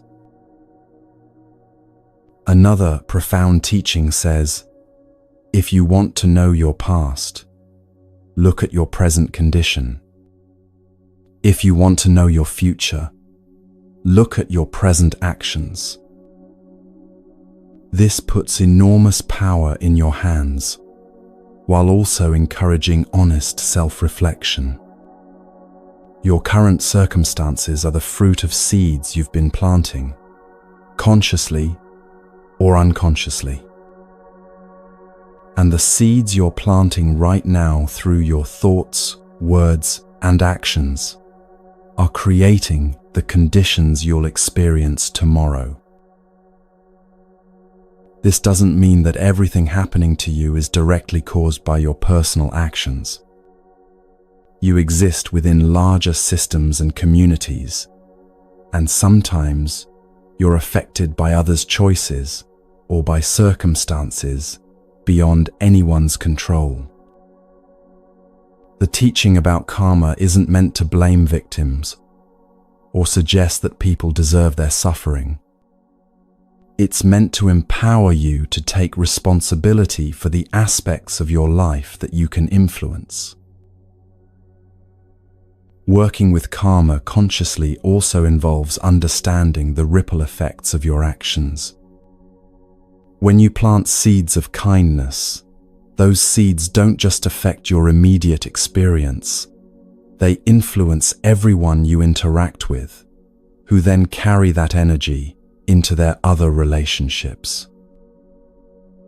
When you choose to respond to rudeness with patience, rather than escalating the conflict, you break a cycle that might have affected dozens of people throughout the day. There's a story about a businessman who was running late for an important meeting and became increasingly agitated as he sat in traffic. By the time he reached his destination, he was angry and stressed. He spoke curtly to the parking attendant, snapped at his secretary, and entered the meeting in a foul mood. The meeting went poorly, relationships were strained, and everyone left feeling frustrated. The parking attendant was rude to the next customer. The secretary was short with her family that evening, and the meeting participants carried their bad moods into their other interactions. One person's unconscious response to traffic had created a web of negative consequences, touching dozens of lives.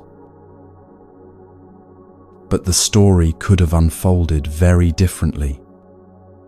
If the businessman had used the time in traffic to practice patience, perhaps listening to calming music or practicing gratitude for his successful business, he would have arrived in a completely different state.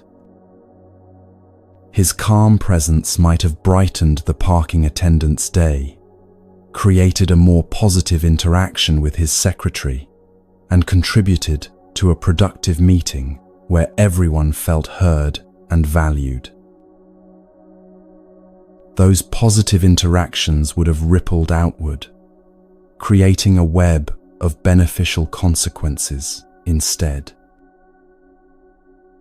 This understanding naturally leads to a different way of caring about your impact on the world. When you realize that your inner state directly influences the atmosphere around you, self-care stops being selfish and becomes a form of service. Taking care of your own mental and emotional well-being means you're more likely to be a positive presence in other people's lives. Cultivating peace within yourself becomes a gift you offer to everyone you encounter. This understanding naturally leads to a different way of caring, not just for yourself, but for the intricate web of relationships and communities that your life touches every single day.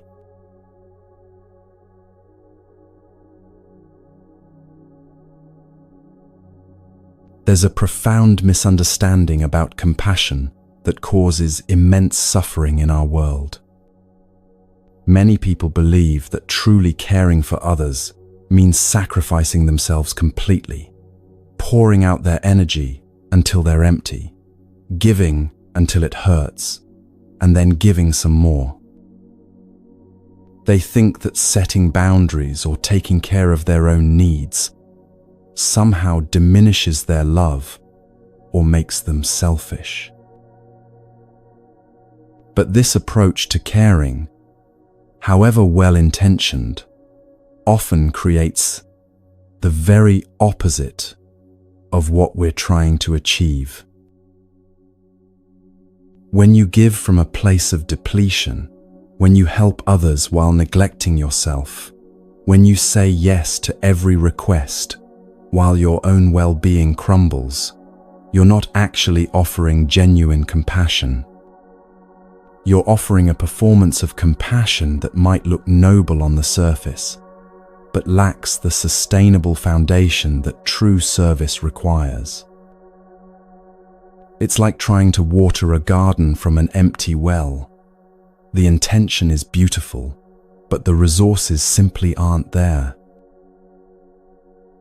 The Buddha taught something revolutionary about compassion that challenges our cultural myths about self-sacrifice. He said that true compassion must include yourself, or it becomes another form of suffering. You cannot give what you do not have. You cannot offer genuine peace if you're agitated, authentic love if you're resentful, or sustainable support if you're depleted. Think about the last time you helped someone when you were already overwhelmed and exhausted. How did it feel? Were you fully present with them? Or was part of you counting the minutes until you could escape? Did your assistance come from a place of joy and abundance, or from obligation and guilt? The person you were helping could probably sense the difference, even if neither of you acknowledged it directly. Consider the difference between helping from overflow versus helping from emptiness. When you've taken care of your basic needs, sleep, nutrition, emotional well-being, your assistance flows naturally and feels energizing. But when you're running on fumes, every act of service feels like another weight added to an already heavy load. The recipient of your help can feel this difference, even if they can't articulate it. A wise teacher once shared the story of a monastery where one monk became known for his incredible generosity. He would give away his food, his blankets, even his meditation time to help others. Other monks praised him as the most compassionate person they knew. But over time, he became increasingly irritable, exhausted, and resentful. His health deteriorated, and his presence began to feel heavy rather than uplifting. When the abbot asked him about this change, the monk broke down and confessed that he felt trapped. He wanted to take care of himself, but he was afraid that others would think he had become selfish. The abbot smiled gently and said, "A lamp that burns too bright burns out quickly. A lamp that burns steadily can light the way for many people for many years. Which serves others better?" This teaching illustrates something crucial about sustainable compassion. The goal isn't to burn as brightly as possible for as long as you can manage before collapsing. The goal is to find a way of caring that can be maintained over time, that grows stronger rather than weaker with practice. This begins with understanding that boundaries aren't walls that separate you from others. They're the foundation that allows genuine connection to flourish. When you know your limits and honor them, when you take care of your own basic needs first, you create the conditions where authentic generosity becomes possible. You're no longer giving from desperation or obligation, but from a sense of overflow and genuine care. Consider how flight attendants instruct passengers about oxygen masks during safety demonstrations. They always say to put on your own mask first before helping others, even your own children. This isn't because the airline values adults more than children. it's because you can't effectively help anyone if you're unconscious. The same principle applies to emotional and spiritual well-being. You have to ensure your own stability before you can offer genuine support to others. Boundaries might look like saying no to additional commitments when you're already stretched thin. They might mean taking time each day for activities that restore your energy rather than drain it. They could involve setting limits on how much you're willing to listen to complaints without seeing any effort towards solutions. Or they might mean asking for help when you need it, instead of trying to handle everything alone. Many people resist creating boundaries because they've been conditioned to believe that their worth depends on how much they give to others. They fear that saying no will make them appear selfish or uncaring.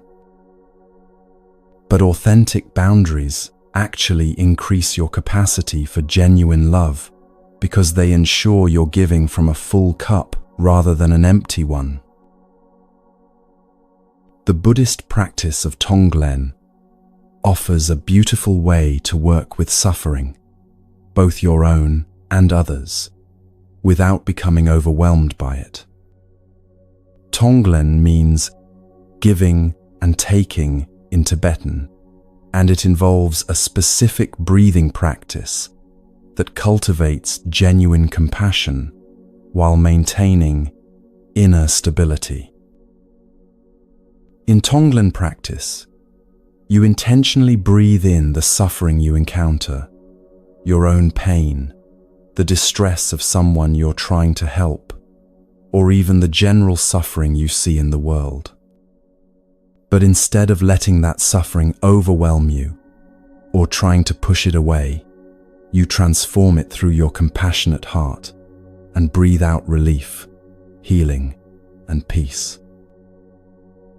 You're not absorbing the suffering and making it your own. You're allowing it to pass through you and be transformed.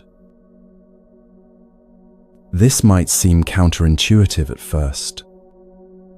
Why would you intentionally breathe in pain and suffering? But the practice teaches something profound about the nature of compassion. When you can face suffering directly, without being destroyed by it, when you can remain present with pain without drowning in it, you develop a kind of fearlessness that allows you to be genuinely helpful. Let's try a simple version of this practice right now. Think of someone in your life who is struggling, perhaps a family member dealing with illness, a friend going through a difficult divorce, or a colleague facing work challenges. Take a slow, deep breath in, and as you inhale, imagine breathing in their pain, their fear, their confusion. Don't try to fix it or analyze it, just acknowledge it with your breath. Then, as you exhale slowly, imagine breathing out whatever they need most, perhaps peace, strength, clarity, or simply the feeling of being understood. Continue this for several breaths, noticing how it feels to practice compassion without trying to solve or control the situation. What many people discover through Tonglen practice is that they can be present with suffering without being consumed by it. They can offer genuine care without taking on the emotional burden of fixing everything. This creates space for authentic compassion to emerge, the kind that supports others without depleting yourself. But even with practices like Tonglen, you'll still encounter situations where you need to say no to requests for help. Learning to decline gracefully is one of the most important skills for maintaining sustainable compassion. The key is saying no to the request, while saying yes to the person, acknowledging their need while honoring your own limitations. Here are some gentle ways to set limits that preserve relationships while protecting your energy. Instead of saying, "I can't help you," try, "I care about what you're going through, and I'm not able to take this on right now." Instead of making excuses or lengthy explanations, you might say, "That doesn't work for me, but I hope you find the support you need." Or, you could offer an alternative. "I can't commit to that project, but I could spend an hour helping you brainstorm other options." The tone you use matters as much as the words. When you speak from a place of genuine care rather than defensiveness or guilt, people can usually hear the love in your boundary. You're not rejecting them as a person. You're simply being honest about your current capacity. Sometimes the most compassionate thing you can do is refuse to enable someone's patterns of dependency or avoidance. If a friend constantly calls you to complain about their relationship, but never takes any steps to address the underlying issues, continuing to provide unlimited listening time might actually be preventing their growth. Setting a gentle boundary, perhaps saying, "I've noticed we talk about this situation often, and I wonder if it might be helpful for you to speak with a counselor who has more tools to support you," can be an act of genuine caring. This brings us to one of the most challenging aspects of sustainable compassion: learning to be your own best friend. Most people find it much easier to be kind and understanding toward others than toward themselves. You might comfort a friend who made a mistake by saying, "Everyone makes errors. You're only human," while speaking to yourself with harsh criticism for the same type of mistake. Self-compassion isn't self-indulgence or making excuses for your behavior. It's treating yourself with the same kindness you would offer a good friend who was struggling. It's recognizing that your imperfections don't make you unworthy of care and understanding. It's acknowledging your mistakes without defining yourself by them. The Buddha taught that hatred never ceases through hatred, but only through love. This applies especially to the relationship you have with yourself. When you're constantly criticizing and pushing yourself, you create internal conflict that depletes the very energy you need for genuine service to others. But when you learn to speak to yourself with kindness, to acknowledge your efforts even when they fall short of perfection, you create an internal environment that naturally generates compassion for others. Try this simple practice for developing self-compassion. The next time you notice harsh self-talk arising, pause and ask yourself, what would I say to a dear friend who was experiencing this same situation? Then offer yourself those same words of understanding and encouragement. It might feel awkward at first, but like any skill, self-compassion improves with practice. Self-compassion also means honoring your own needs without guilt. This might involve taking time for activities that restore your energy, reading, walking in nature, creating art, or simply sitting quietly with a cup of tea. It could mean asking for help when you need it, instead of trying to handle everything independently. Or it might involve setting boundaries around your time and energy so you don't constantly operate from a place of overwhelm. Notice how different it feels to take a break because you deserve rest versus taking a break because you're about to collapse. The first approach feels nurturing and sustainable. The second feels like damage control. Learning to care for yourself proactively rather than reactively changes the entire quality of your self-relationship. When you take care of yourself consistently and without guilt, something beautiful happens. Your compassion for others becomes more genuine because it's not tainted with resentment or exhaustion. Your presence becomes more peaceful because you're not constantly fighting an internal battle between your own needs and others' demands. Your service becomes more sustainable because it's rooted in abundance rather than scarcity. An ancient teaching tells of a young monk who complained to his teacher that serving others was exhausting him. "Every day I help carry water, cook meals, and tend to sick visitors," he said. "But I feel depleted rather than fulfilled." The teacher handed him 2 buckets, one with a small hole in the bottom, one that was intact. "Fill both buckets with water and tell me what happens," the teacher said. After a few minutes, the monk reported that the bucket with the hole was empty, while the intact bucket remained full. "Your compassion is like the leaky bucket," the teacher explained.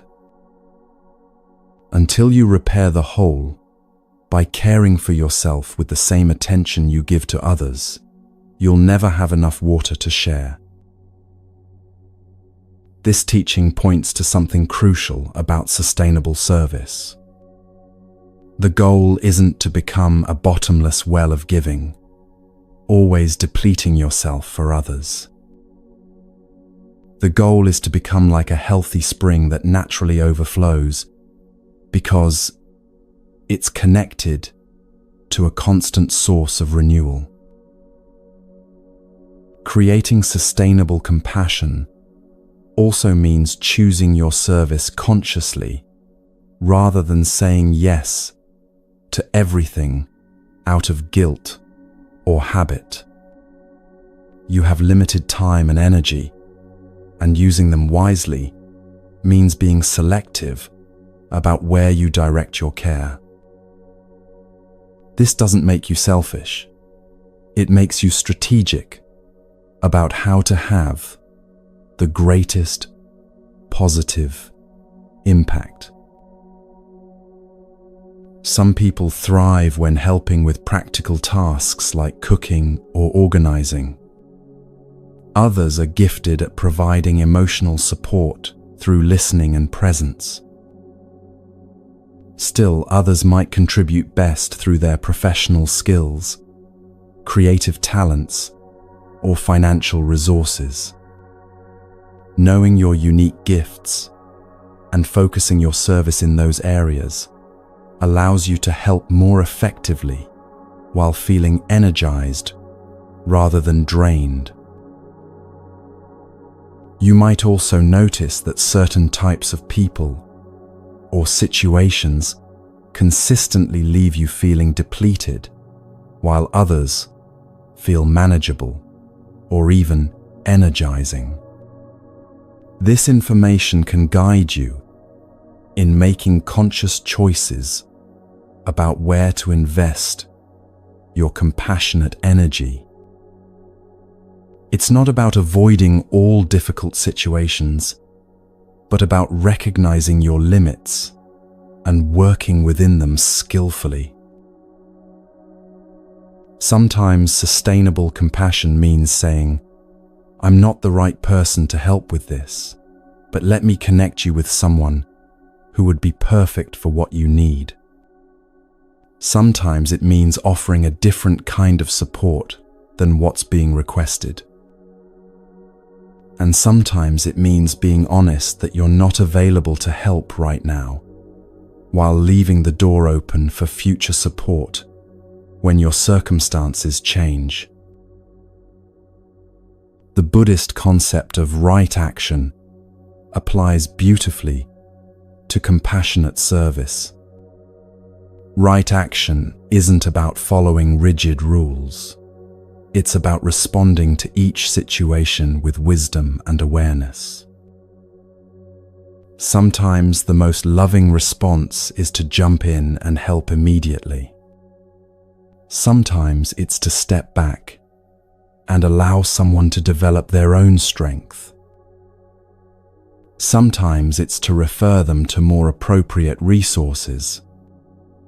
The key is acting from clarity rather than from guilt, fear, or automatic patterns. As you develop this more balanced approach to caring, you might discover something unexpected. When you're not constantly depleted from overgiving, when you're not resentful from neglecting your own needs, when you're not overwhelmed from taking on more than you can handle, you actually become more generous, not less.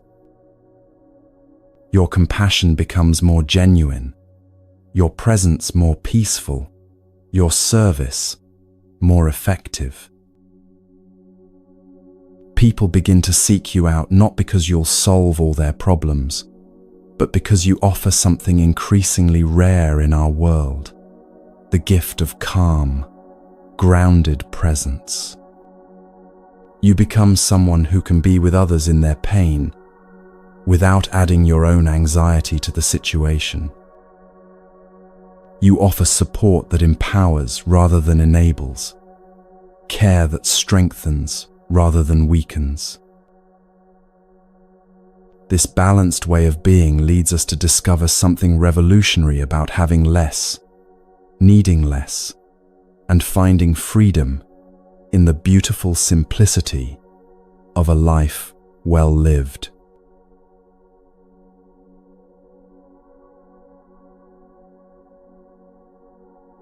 In a culture obsessed with accumulation, the idea that having less could give you more sounds like a paradox.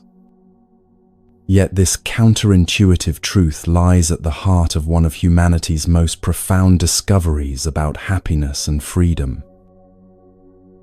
When you stop filling your life with things you don't need, pursuing goals that don't fulfill you, and maintaining relationships that drain your energy, something remarkable happens. Space opens up, not just physical space, but mental space, emotional space, spiritual space, for what truly matters to flourish. The Japanese have a beautiful concept called danshari, which offers a practical framework for this transformation. Dan means to refuse or decline things you don't need. Sha means to dispose of things that are cluttering your life. Rai means to separate yourself from attachment to material possessions. But danshari isn't just about organizing your closet or decluttering your garage. It's about creating a life where every element serves your well-being and authentic purpose. Each aspect of danshari contains its own wisdom. Dan, the practice of refusing, begins before you even bring items into your space.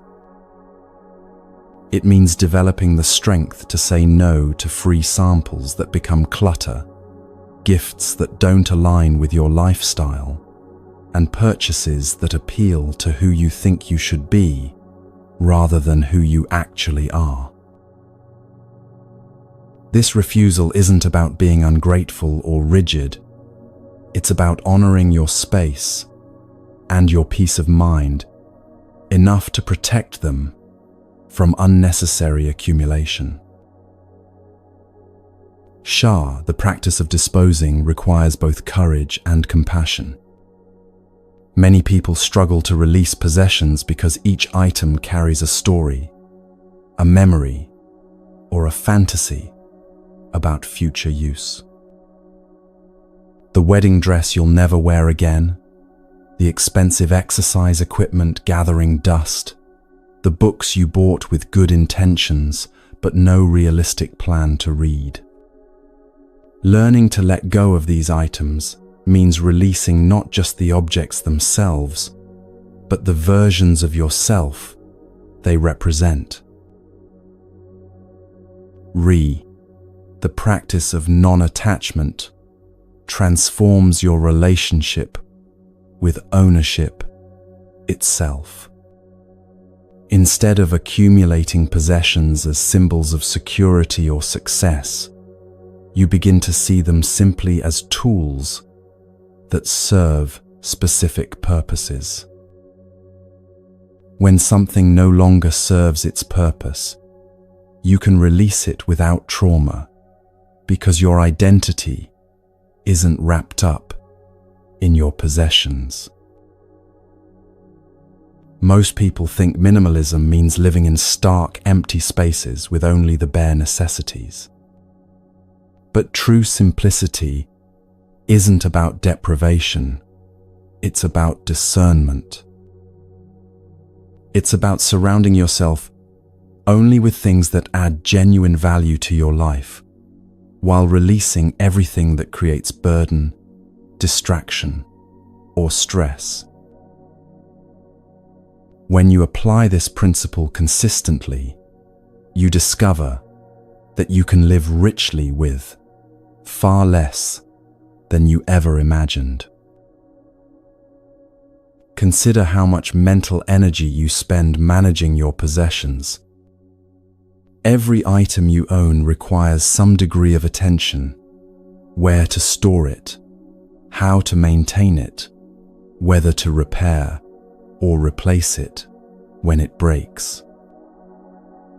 Multiply this by the hundreds or thousands of objects most people accumulate, and you begin to see how possessions can slowly but surely take possession of you. The hidden costs of ownership extend far beyond the initial purchase price. Your beautiful china requires special storage and careful handling. Your extensive wardrobe needs organizing, cleaning, and seasonal rotation. Your collection of gadgets demands updates, maintenance, and eventual replacement. Each possession becomes a small but persistent drain on your time, attention, and resources. The Buddha taught that attachment to material things creates suffering, not because the things themselves are bad, but because we become dependent on them for our sense of security and identity. When your peace of mind depends on having the latest technology, wearing certain brands, or living in a particular neighborhood, you become vulnerable to circumstances beyond your control. Your happiness starts to fluctuate based on external conditions rather than resting on the unshakable foundation of inner contentment. An ancient Buddhist master was once visited by a wealthy merchant who complained about feeling anxious and unsatisfied despite his material success. The master led him to a window overlooking the marketplace and asked, "What do you see?" "I see people buying and selling, carrying heavy loads, rushing from place to place," the merchant replied. Then the master covered the window with a cloth and asked, "Now what do you see?" "Nothing," said the merchant. "Exactly," smiled the master. "When your vision is filled with getting and having, you cannot see the wealth that's already present. Remove the cloth of craving, and abundance becomes visible everywhere." This teaching points to a fundamental shift in perspective that simplicity makes possible. Instead of constantly acquiring to fill an inner emptiness, you begin to recognize the fullness that's already available in each moment. Instead of seeking happiness through accumulation, you discover contentment through appreciation of what's already here. Starting with material possessions, the practice of simplification begins with honest assessment.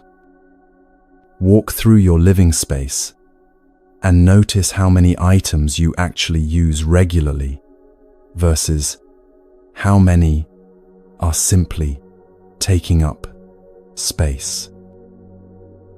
How many clothes hang in your closet unworn for months or years? How many books sit on your shelves unread while you buy more? How many kitchen gadgets gather dust while you eat the same simple meals? This isn't about judgment or forcing yourself to get rid of everything at once. It's about developing awareness of the difference between what you actually need and what you think you might need someday. The someday pile often becomes a collection of good intentions that never materialize, creating mental clutter alongside physical clutter. When you begin releasing items that no longer serve you, something unexpected often happens. Instead of feeling deprived, you feel lighter. Your living space becomes easier to clean and maintain. You can find what you need quickly because everything has a clear place and purpose. Decision-making becomes simpler because you have fewer options to consider. But the real transformation goes deeper than having a tidy home. As you practice choosing quality over quantity, intention over impulse, you develop a different relationship with consumption itself. You start asking different questions before making purchases. Do I really need this, or do I just want it? Will this add genuine value to my life, or am I buying it to fill an emotional need? Can I borrow, rent, or do without this item entirely? This shift in consumption patterns naturally leads to greater financial freedom. When you're not constantly buying things you don't need, you have more resources available for experiences that truly enrich your life: travel, education, time with loved ones, or simply the security of savings. You might discover that you can work less because you need less, creating more time for rest, creativity, and relationships. The principle of simplicity extends beautifully into how you spend your time. Just as physical possessions can accumulate beyond usefulness, commitments and activities can pile up until your schedule becomes a source of stress rather than fulfillment. Time abundance isn't about having more hours in the day. It's about using the hours you have for what matters most. Many people fill their calendars with obligations they feel they should do, rather than activities they genuinely want to engage in.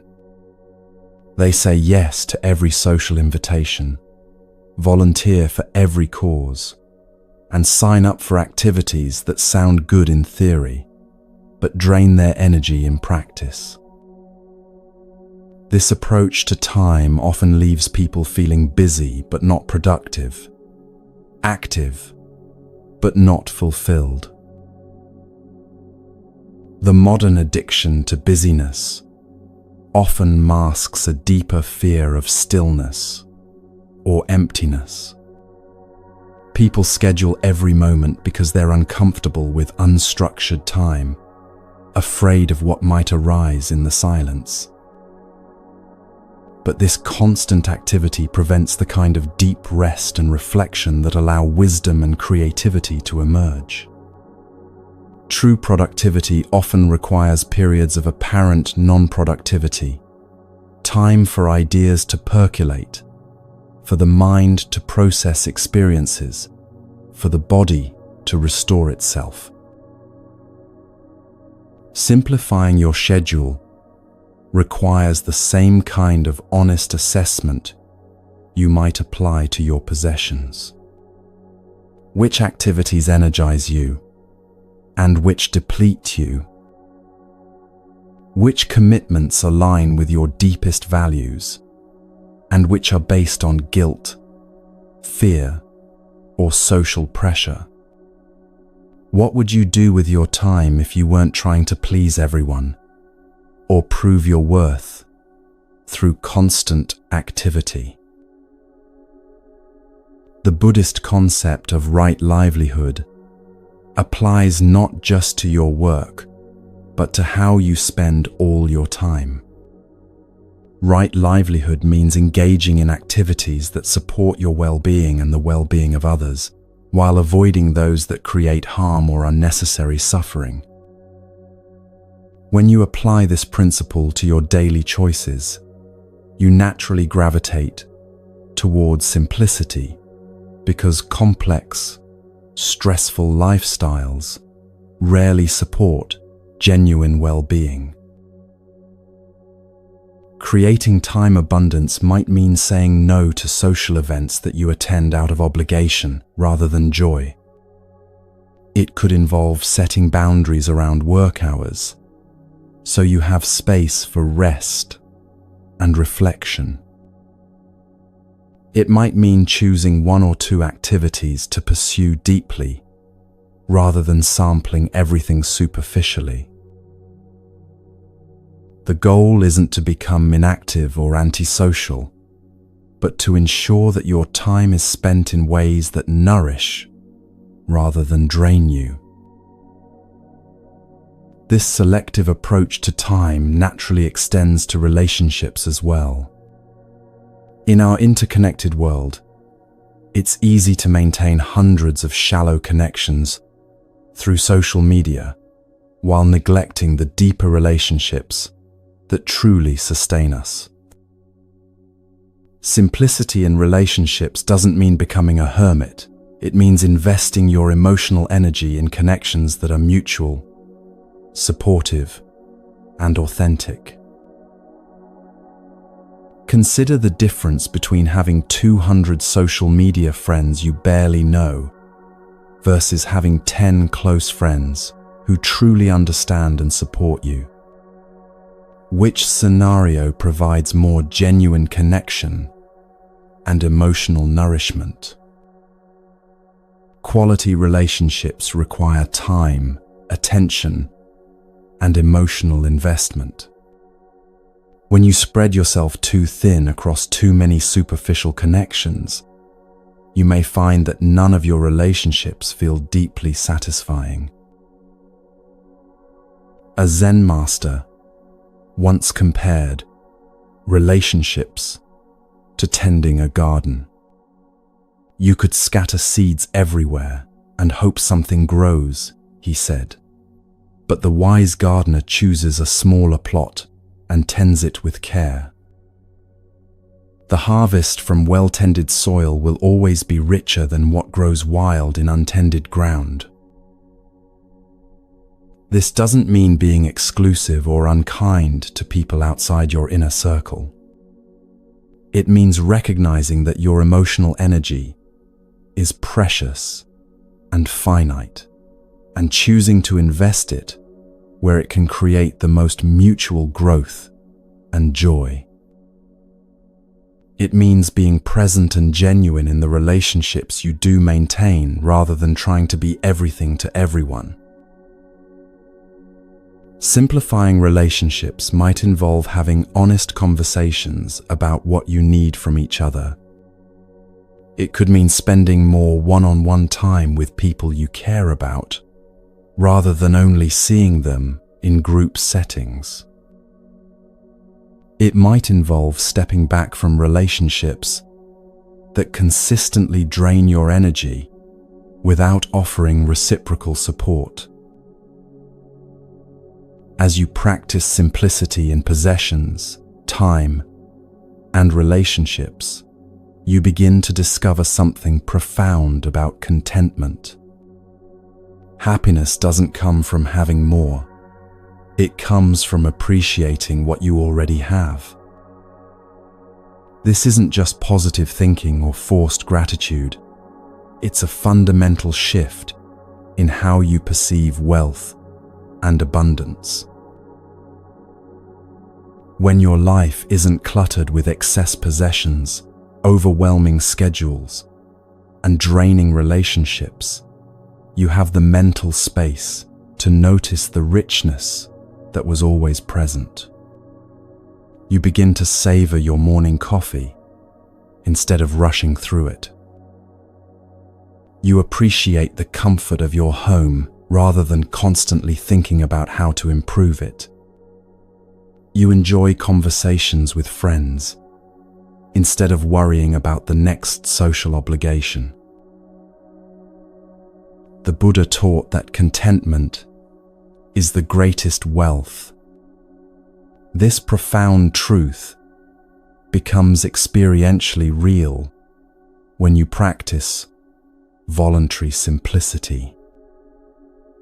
You discover that you can be happy with far less than you thought necessary, which creates an unshakable sense of security that no external circumstances can threaten.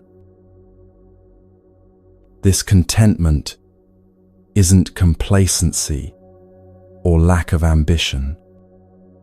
You can still have goals and work toward positive changes in your life.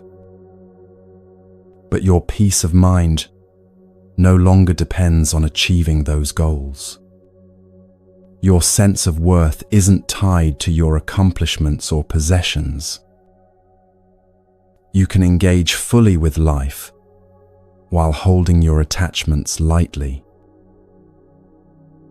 Practically speaking, developing a minimalist mindset begins with small, manageable steps. You might start by implementing a one-in, one-out policy. For every new item you bring into your home, one existing item leaves. This prevents accumulation while encouraging mindful consumption. Try the 30-day rule for non-essential purchases. When you want to buy something you don't immediately need, wait 30 days before making the purchase. Often, you'll discover that the desire has passed and you don't actually want or need the item anymore. This simple pause helps distinguish between genuine needs and impulse wants. Create designated spaces for different activities and keep only what's necessary in each space. Your bedroom becomes a sanctuary for rest, free from work materials or exercise equipment. Your kitchen contains tools you actually use for cooking rather than every gadget ever invented. Your workspace holds only what supports your productivity and creativity. Practice gratitude for what you already own before considering new purchases. Spend time appreciating the clothes in your closet, the books on your shelves, the tools in your kitchen. When you truly value what you have, the urge to constantly acquire more naturally diminishes. Apply the same principles to your digital life. Unsubscribe from email lists that clutter your inbox with content you don't read. Limit your social media consumption to platforms and accounts that add genuine value to your life. Organize your digital files so you can find what you need quickly, rather than maintaining chaotic folders you never clean. Consider implementing regular digital detoxes, periods where you disconnect from devices and reconnect with immediate physical reality. Start with an hour each evening, then perhaps expand to device-free mornings or entire weekend days. Notice how this digital simplicity affects your mental clarity, creativity, and sense of presence. As you practice these various forms of simplification, something beautiful begins to emerge. Your life becomes more aligned with your deepest values because you've removed the clutter that was obscuring what truly matters. You have more energy for creativity, service, and connection because you're not constantly managing excess. Your decision-making becomes clearer because you're not overwhelmed by too many options. You might discover that simple pleasures bring more satisfaction than expensive ones. A walk in nature feels more restorative than a shopping trip. A home-cooked meal shared with loved ones creates more joy than dining at trendy restaurants. Reading a book you've been meaning to enjoy brings more fulfillment than buying 3 new books you may never read. This isn't about depriving yourself of life's pleasures, but about recognizing which pleasures actually please you versus which ones you pursue out of habit or social conditioning. Simplicity helps you distinguish between authentic desires and manufactured wants. It creates space for your true preferences to emerge from beneath layers of cultural messaging about what should make you happy. These practices naturally weave together into a new way of living, one where your outer life reflects your inner values, where your daily choices support your deepest aspirations, and where you have the freedom to focus on what truly brings meaning and joy to your existence.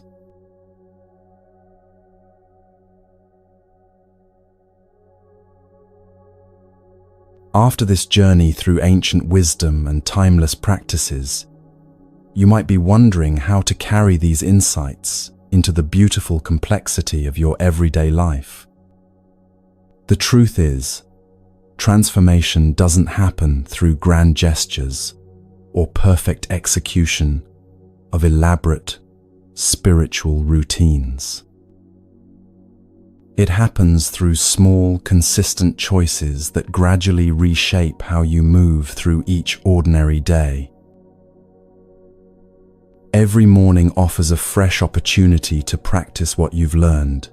Every interaction becomes a chance to apply compassion. Every challenge transforms into a teacher in disguise. The beauty of Buddhist wisdom lies in its accessibility. These aren't practices reserved for monasteries or meditation retreats. They're designed to flourish in the midst of busy schedules, difficult relationships, and the countless small decisions that make up a human life. When you wake up tomorrow morning, you already have everything you need to begin living differently. Let's start with how you greet each new day. Before your feet hit the floor, before you reach for your phone, before your mind starts racing through the day's agenda, you have a precious window of possibility. This moment between sleep and activity is like soft clay. It can be shaped intentionally or left to harden into familiar patterns. Try beginning each day with what we might call a gratitude breath. Simply notice that you've been given another day of life, another opportunity to experience this mysterious gift of consciousness. You don't need to feel grateful for everything in your life, just for the fact that you're here, awake, capable of choice. This small recognition plants a seed of appreciation that can influence how you perceive everything that follows. Before getting out of bed, you might also set a gentle intention for the day. Not a rigid plan or impossible goal, but a simple quality you'd like to cultivate. Perhaps today, you'll practice patience with delays and interruptions. Maybe you'll focus on truly listening when people speak to you. Or you might commit to noticing beauty in ordinary moments throughout your day.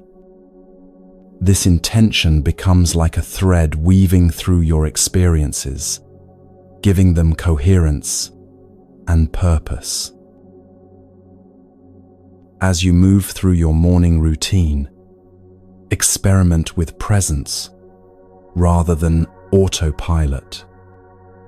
Feel the water as you brush your teeth.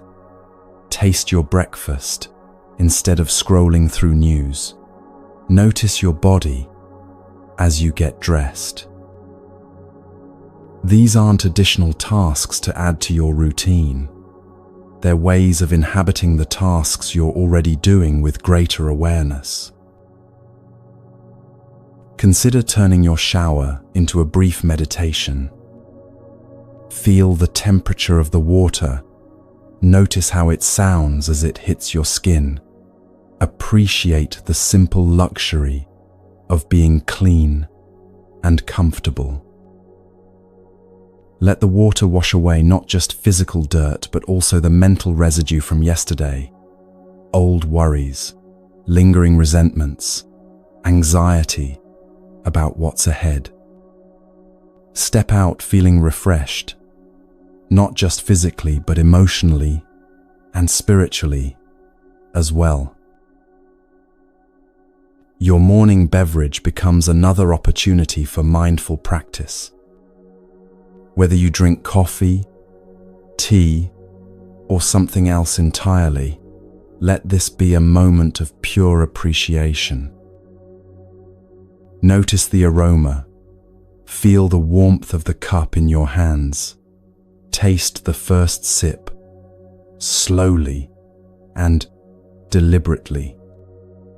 This simple act of presence can anchor you in your body and in the current moment, setting a tone of awareness for everything that follows.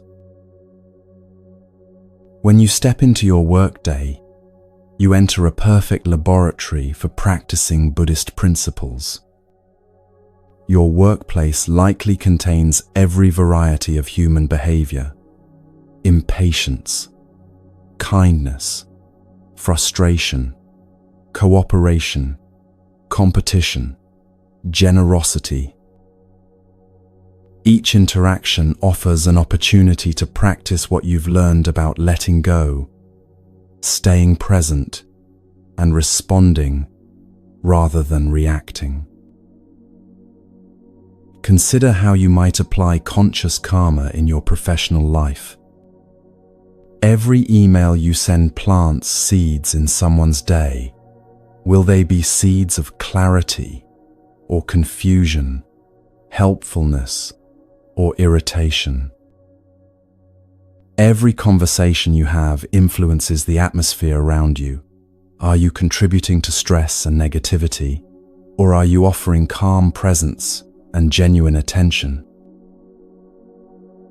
These choices matter not because you're trying to be perfect, but because they create the very environment you'll be working in. When you receive a challenging email or message, try pausing before responding. Take 3 conscious breaths and ask yourself, what response would be most skillful? Often, the first reaction that arises is defensive or reactive, while a slightly delayed response tends to be more thoughtful and constructive. This small practice of pausing can prevent countless conflicts and misunderstandings while building your reputation as someone who communicates with wisdom and care. During meetings and conferences, practice the art of listening without immediately formulating your response. Can you hear not just the words being spoken, but the emotions and needs underneath them? Can you ask questions that help clarify, rather than questions that prove your intelligence? Can you support good ideas regardless of who suggests them, letting go of the need to be right or to get credit? When conflicts arise at work, and they will, you can practice the art of responding from centeredness rather than reactivity. This doesn't mean becoming passive or allowing others to take advantage of you. It means taking a breath before speaking, asking yourself what response would be most skillful rather than most immediately satisfying. Sometimes skillful means setting a firm boundary. Sometimes it means asking questions to understand better. Sometimes it means simply listening without trying to solve everything. If you find yourself in a disagreement with a colleague, try to understand their perspective before defending your own. What pressures might they be facing that you're not aware of? What needs are they trying to meet through their position? This doesn't mean agreeing with them or abandoning your own viewpoint, but it creates space for more creative solutions that might address everyone's concerns. The practice of compassionate boundaries becomes especially important in professional settings. You can care about your colleagues' well-being without taking responsibility for their emotions. You can be helpful without being available for every crisis. You can be kind without saying yes to every request that depletes your energy. Learning to navigate these nuances with wisdom rather than guilt is one of the most practical applications of Buddhist teachings. When someone asks you to take on additional work or responsibility, practice the pause before automatically saying yes. Ask yourself honestly whether you have the capacity to do this well without sacrificing your other commitments or your well-being. If the answer is no, practice saying so with kindness but clarity. You might say something like, "I appreciate you thinking of me for this project, and I don't have the bandwidth to give it the attention it deserves right now." Your commute to and from work offers another opportunity for practice. Instead of viewing travel time as lost time, you can use it for informal meditation. If you're driving, practice staying present with the experience of steering, breathing, observing the world around you. If you're on public transportation, experiment with loving kindness meditation, silently wishing well-being for the strangers sharing your journey. During your commute, you might also practice patience as a form of training. When traffic is slow or your train is delayed, instead of feeling frustrated, use these moments as opportunities to cultivate equanimity. Remind yourself that impatience won't make things move faster, but it will make your experience more unpleasant. Practice accepting what you cannot control while staying alert to what you can influence: your breathing, your thoughts, your emotional response to circumstances. When you arrive home, the transition from work mode to personal life becomes another moment for conscious choice. Many people carry the stress and mental chatter of their workday into their evenings, contaminating their rest time with worries they can't actually resolve. Creating a simple ritual for releasing the day, perhaps taking 3 conscious breaths at your door, or spending a few minutes in silence before engaging with family, can help you be more present for the people and activities you care about most. You might develop a practice of mentally reviewing your workday as you travel home, acknowledging what went well and what you learned, then consciously setting that aside so you can be fully available for your evening. Imagine leaving work concerns in an imaginary container outside your home, knowing they'll be there tomorrow if you need to address them, but freeing yourself to be present with whatever comes next. Your relationships with family and friends become the most tender ground for practicing Buddhist wisdom. These are the people who know you best, who can trigger your deepest patterns, who see through your spiritual pretenses. They offer the most honest feedback about whether your practice is actually changing how you show up in the world. With loved ones, the practice of presence becomes especially precious. When your partner is sharing their day, are you truly listening or planning your response? When your children need attention, can you offer it wholeheartedly, or are you multitasking?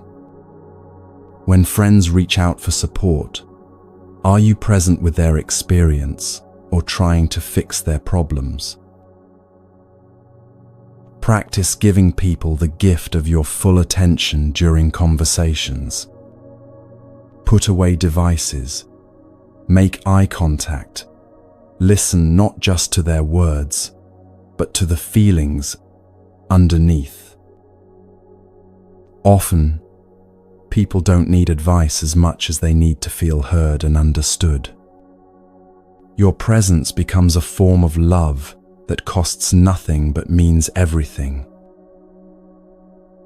Difficult conversations with people you care about provide perfect opportunities to practice the middle way between suppressing your needs and attacking theirs.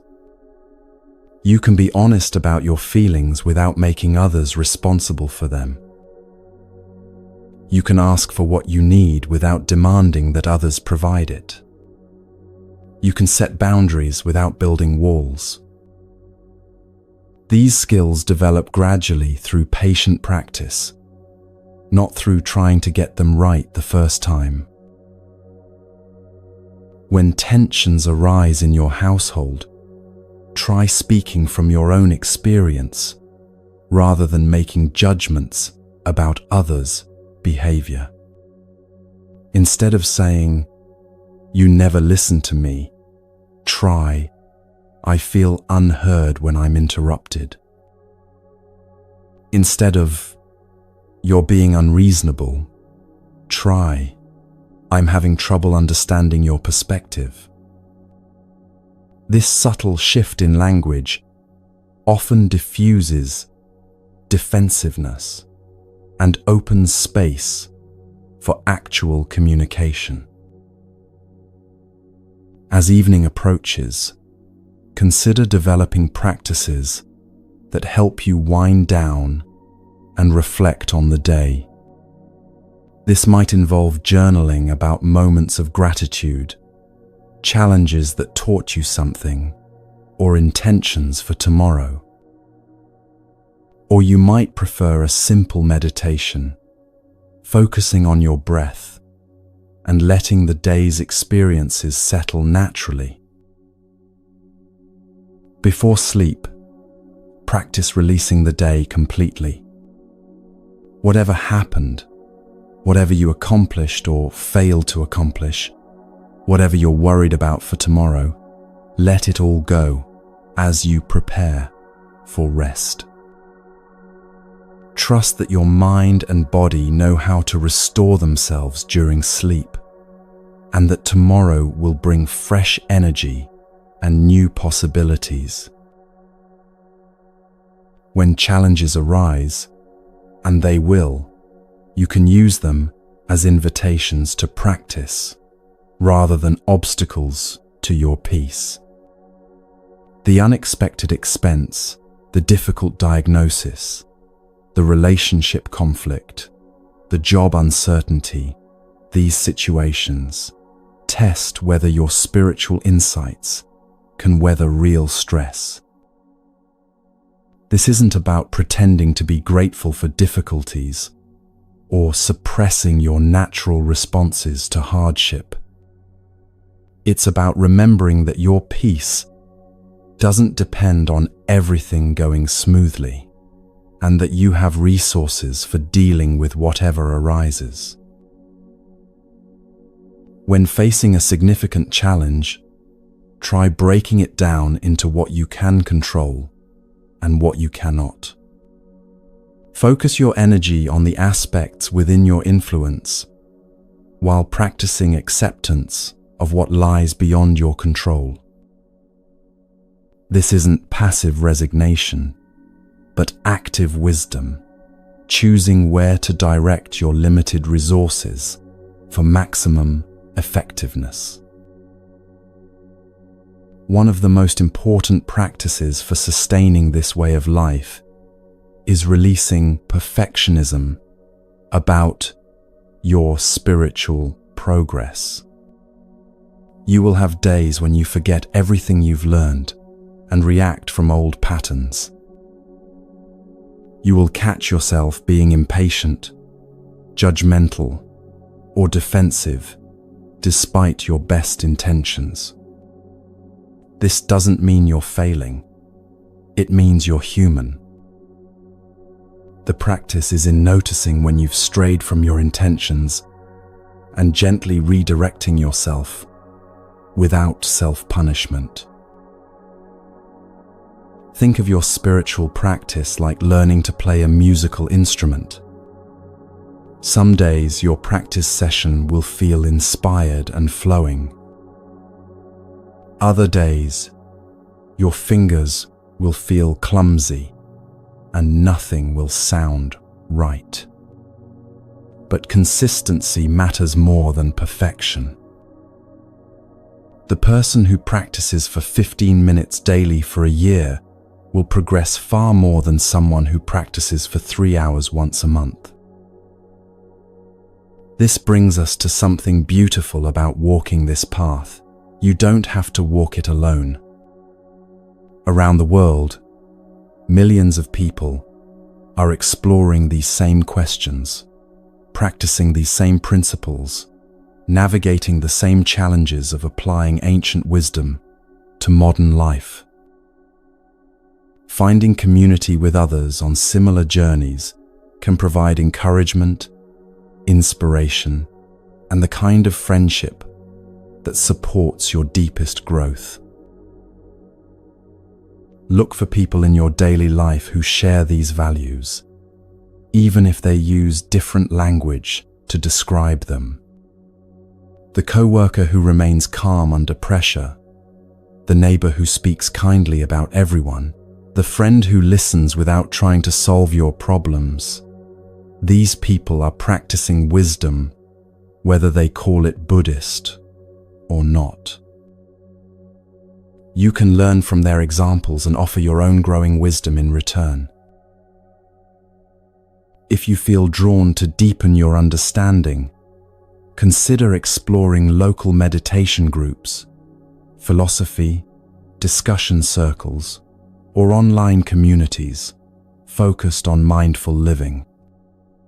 You might find guided meditations, Dharma talks, or books that speak to your particular questions and interests.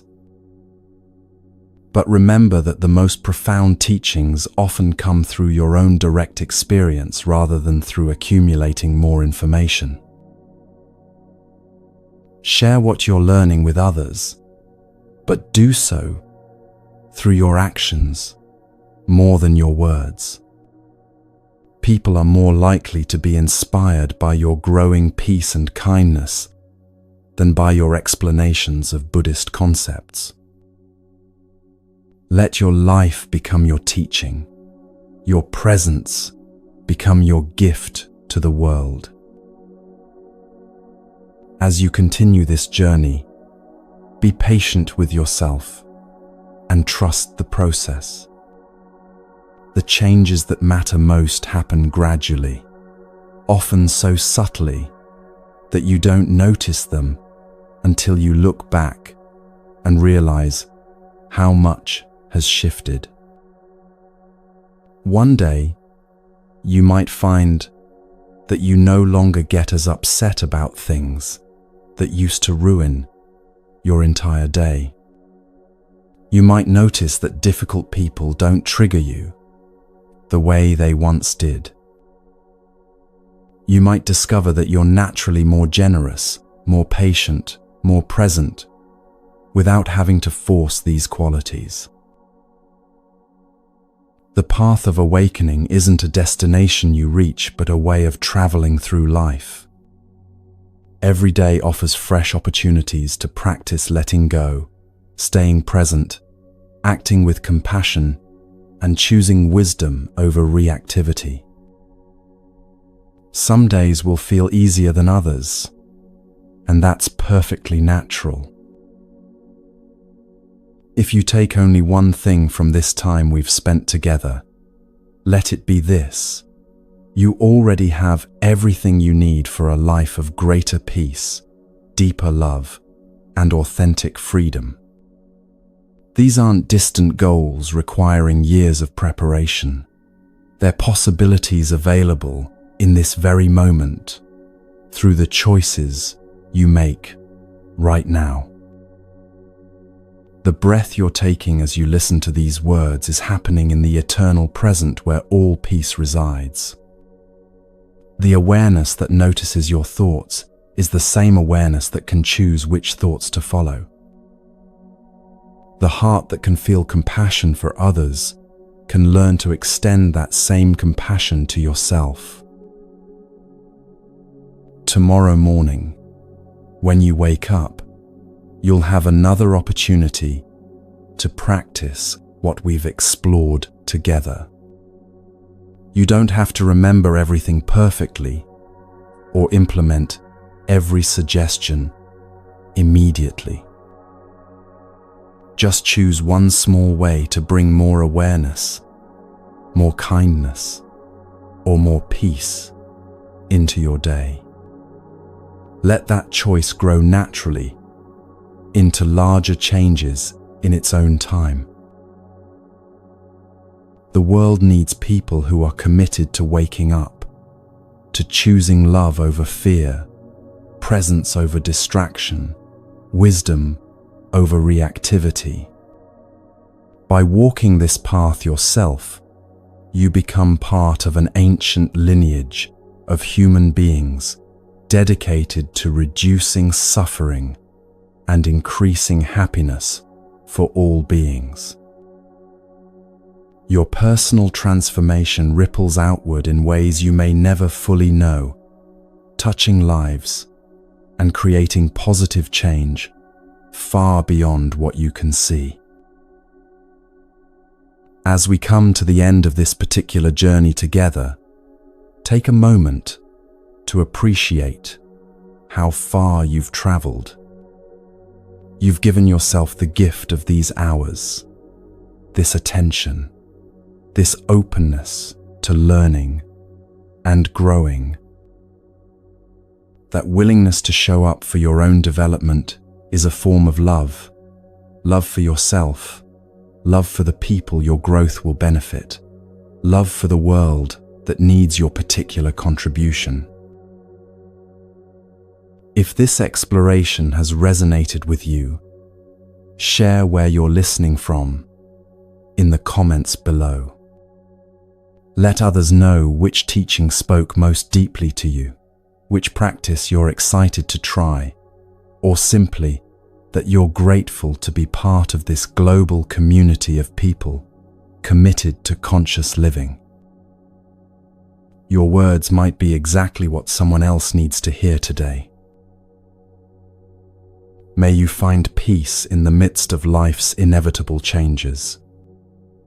May you discover strength in gentleness, wisdom in simplicity, and joy in the ordinary moments that make up your days. May your practice bring benefit to yourself and all beings, creating ripples of compassion that extend far beyond what your eyes can see. And may you always remember that every moment offers a fresh beginning. Every breath is a chance to start again, and every choice is an opportunity to align your life more closely with what your heart knows to be true. The path continues with each step you take. Walk gently and know that you are never truly walking alone.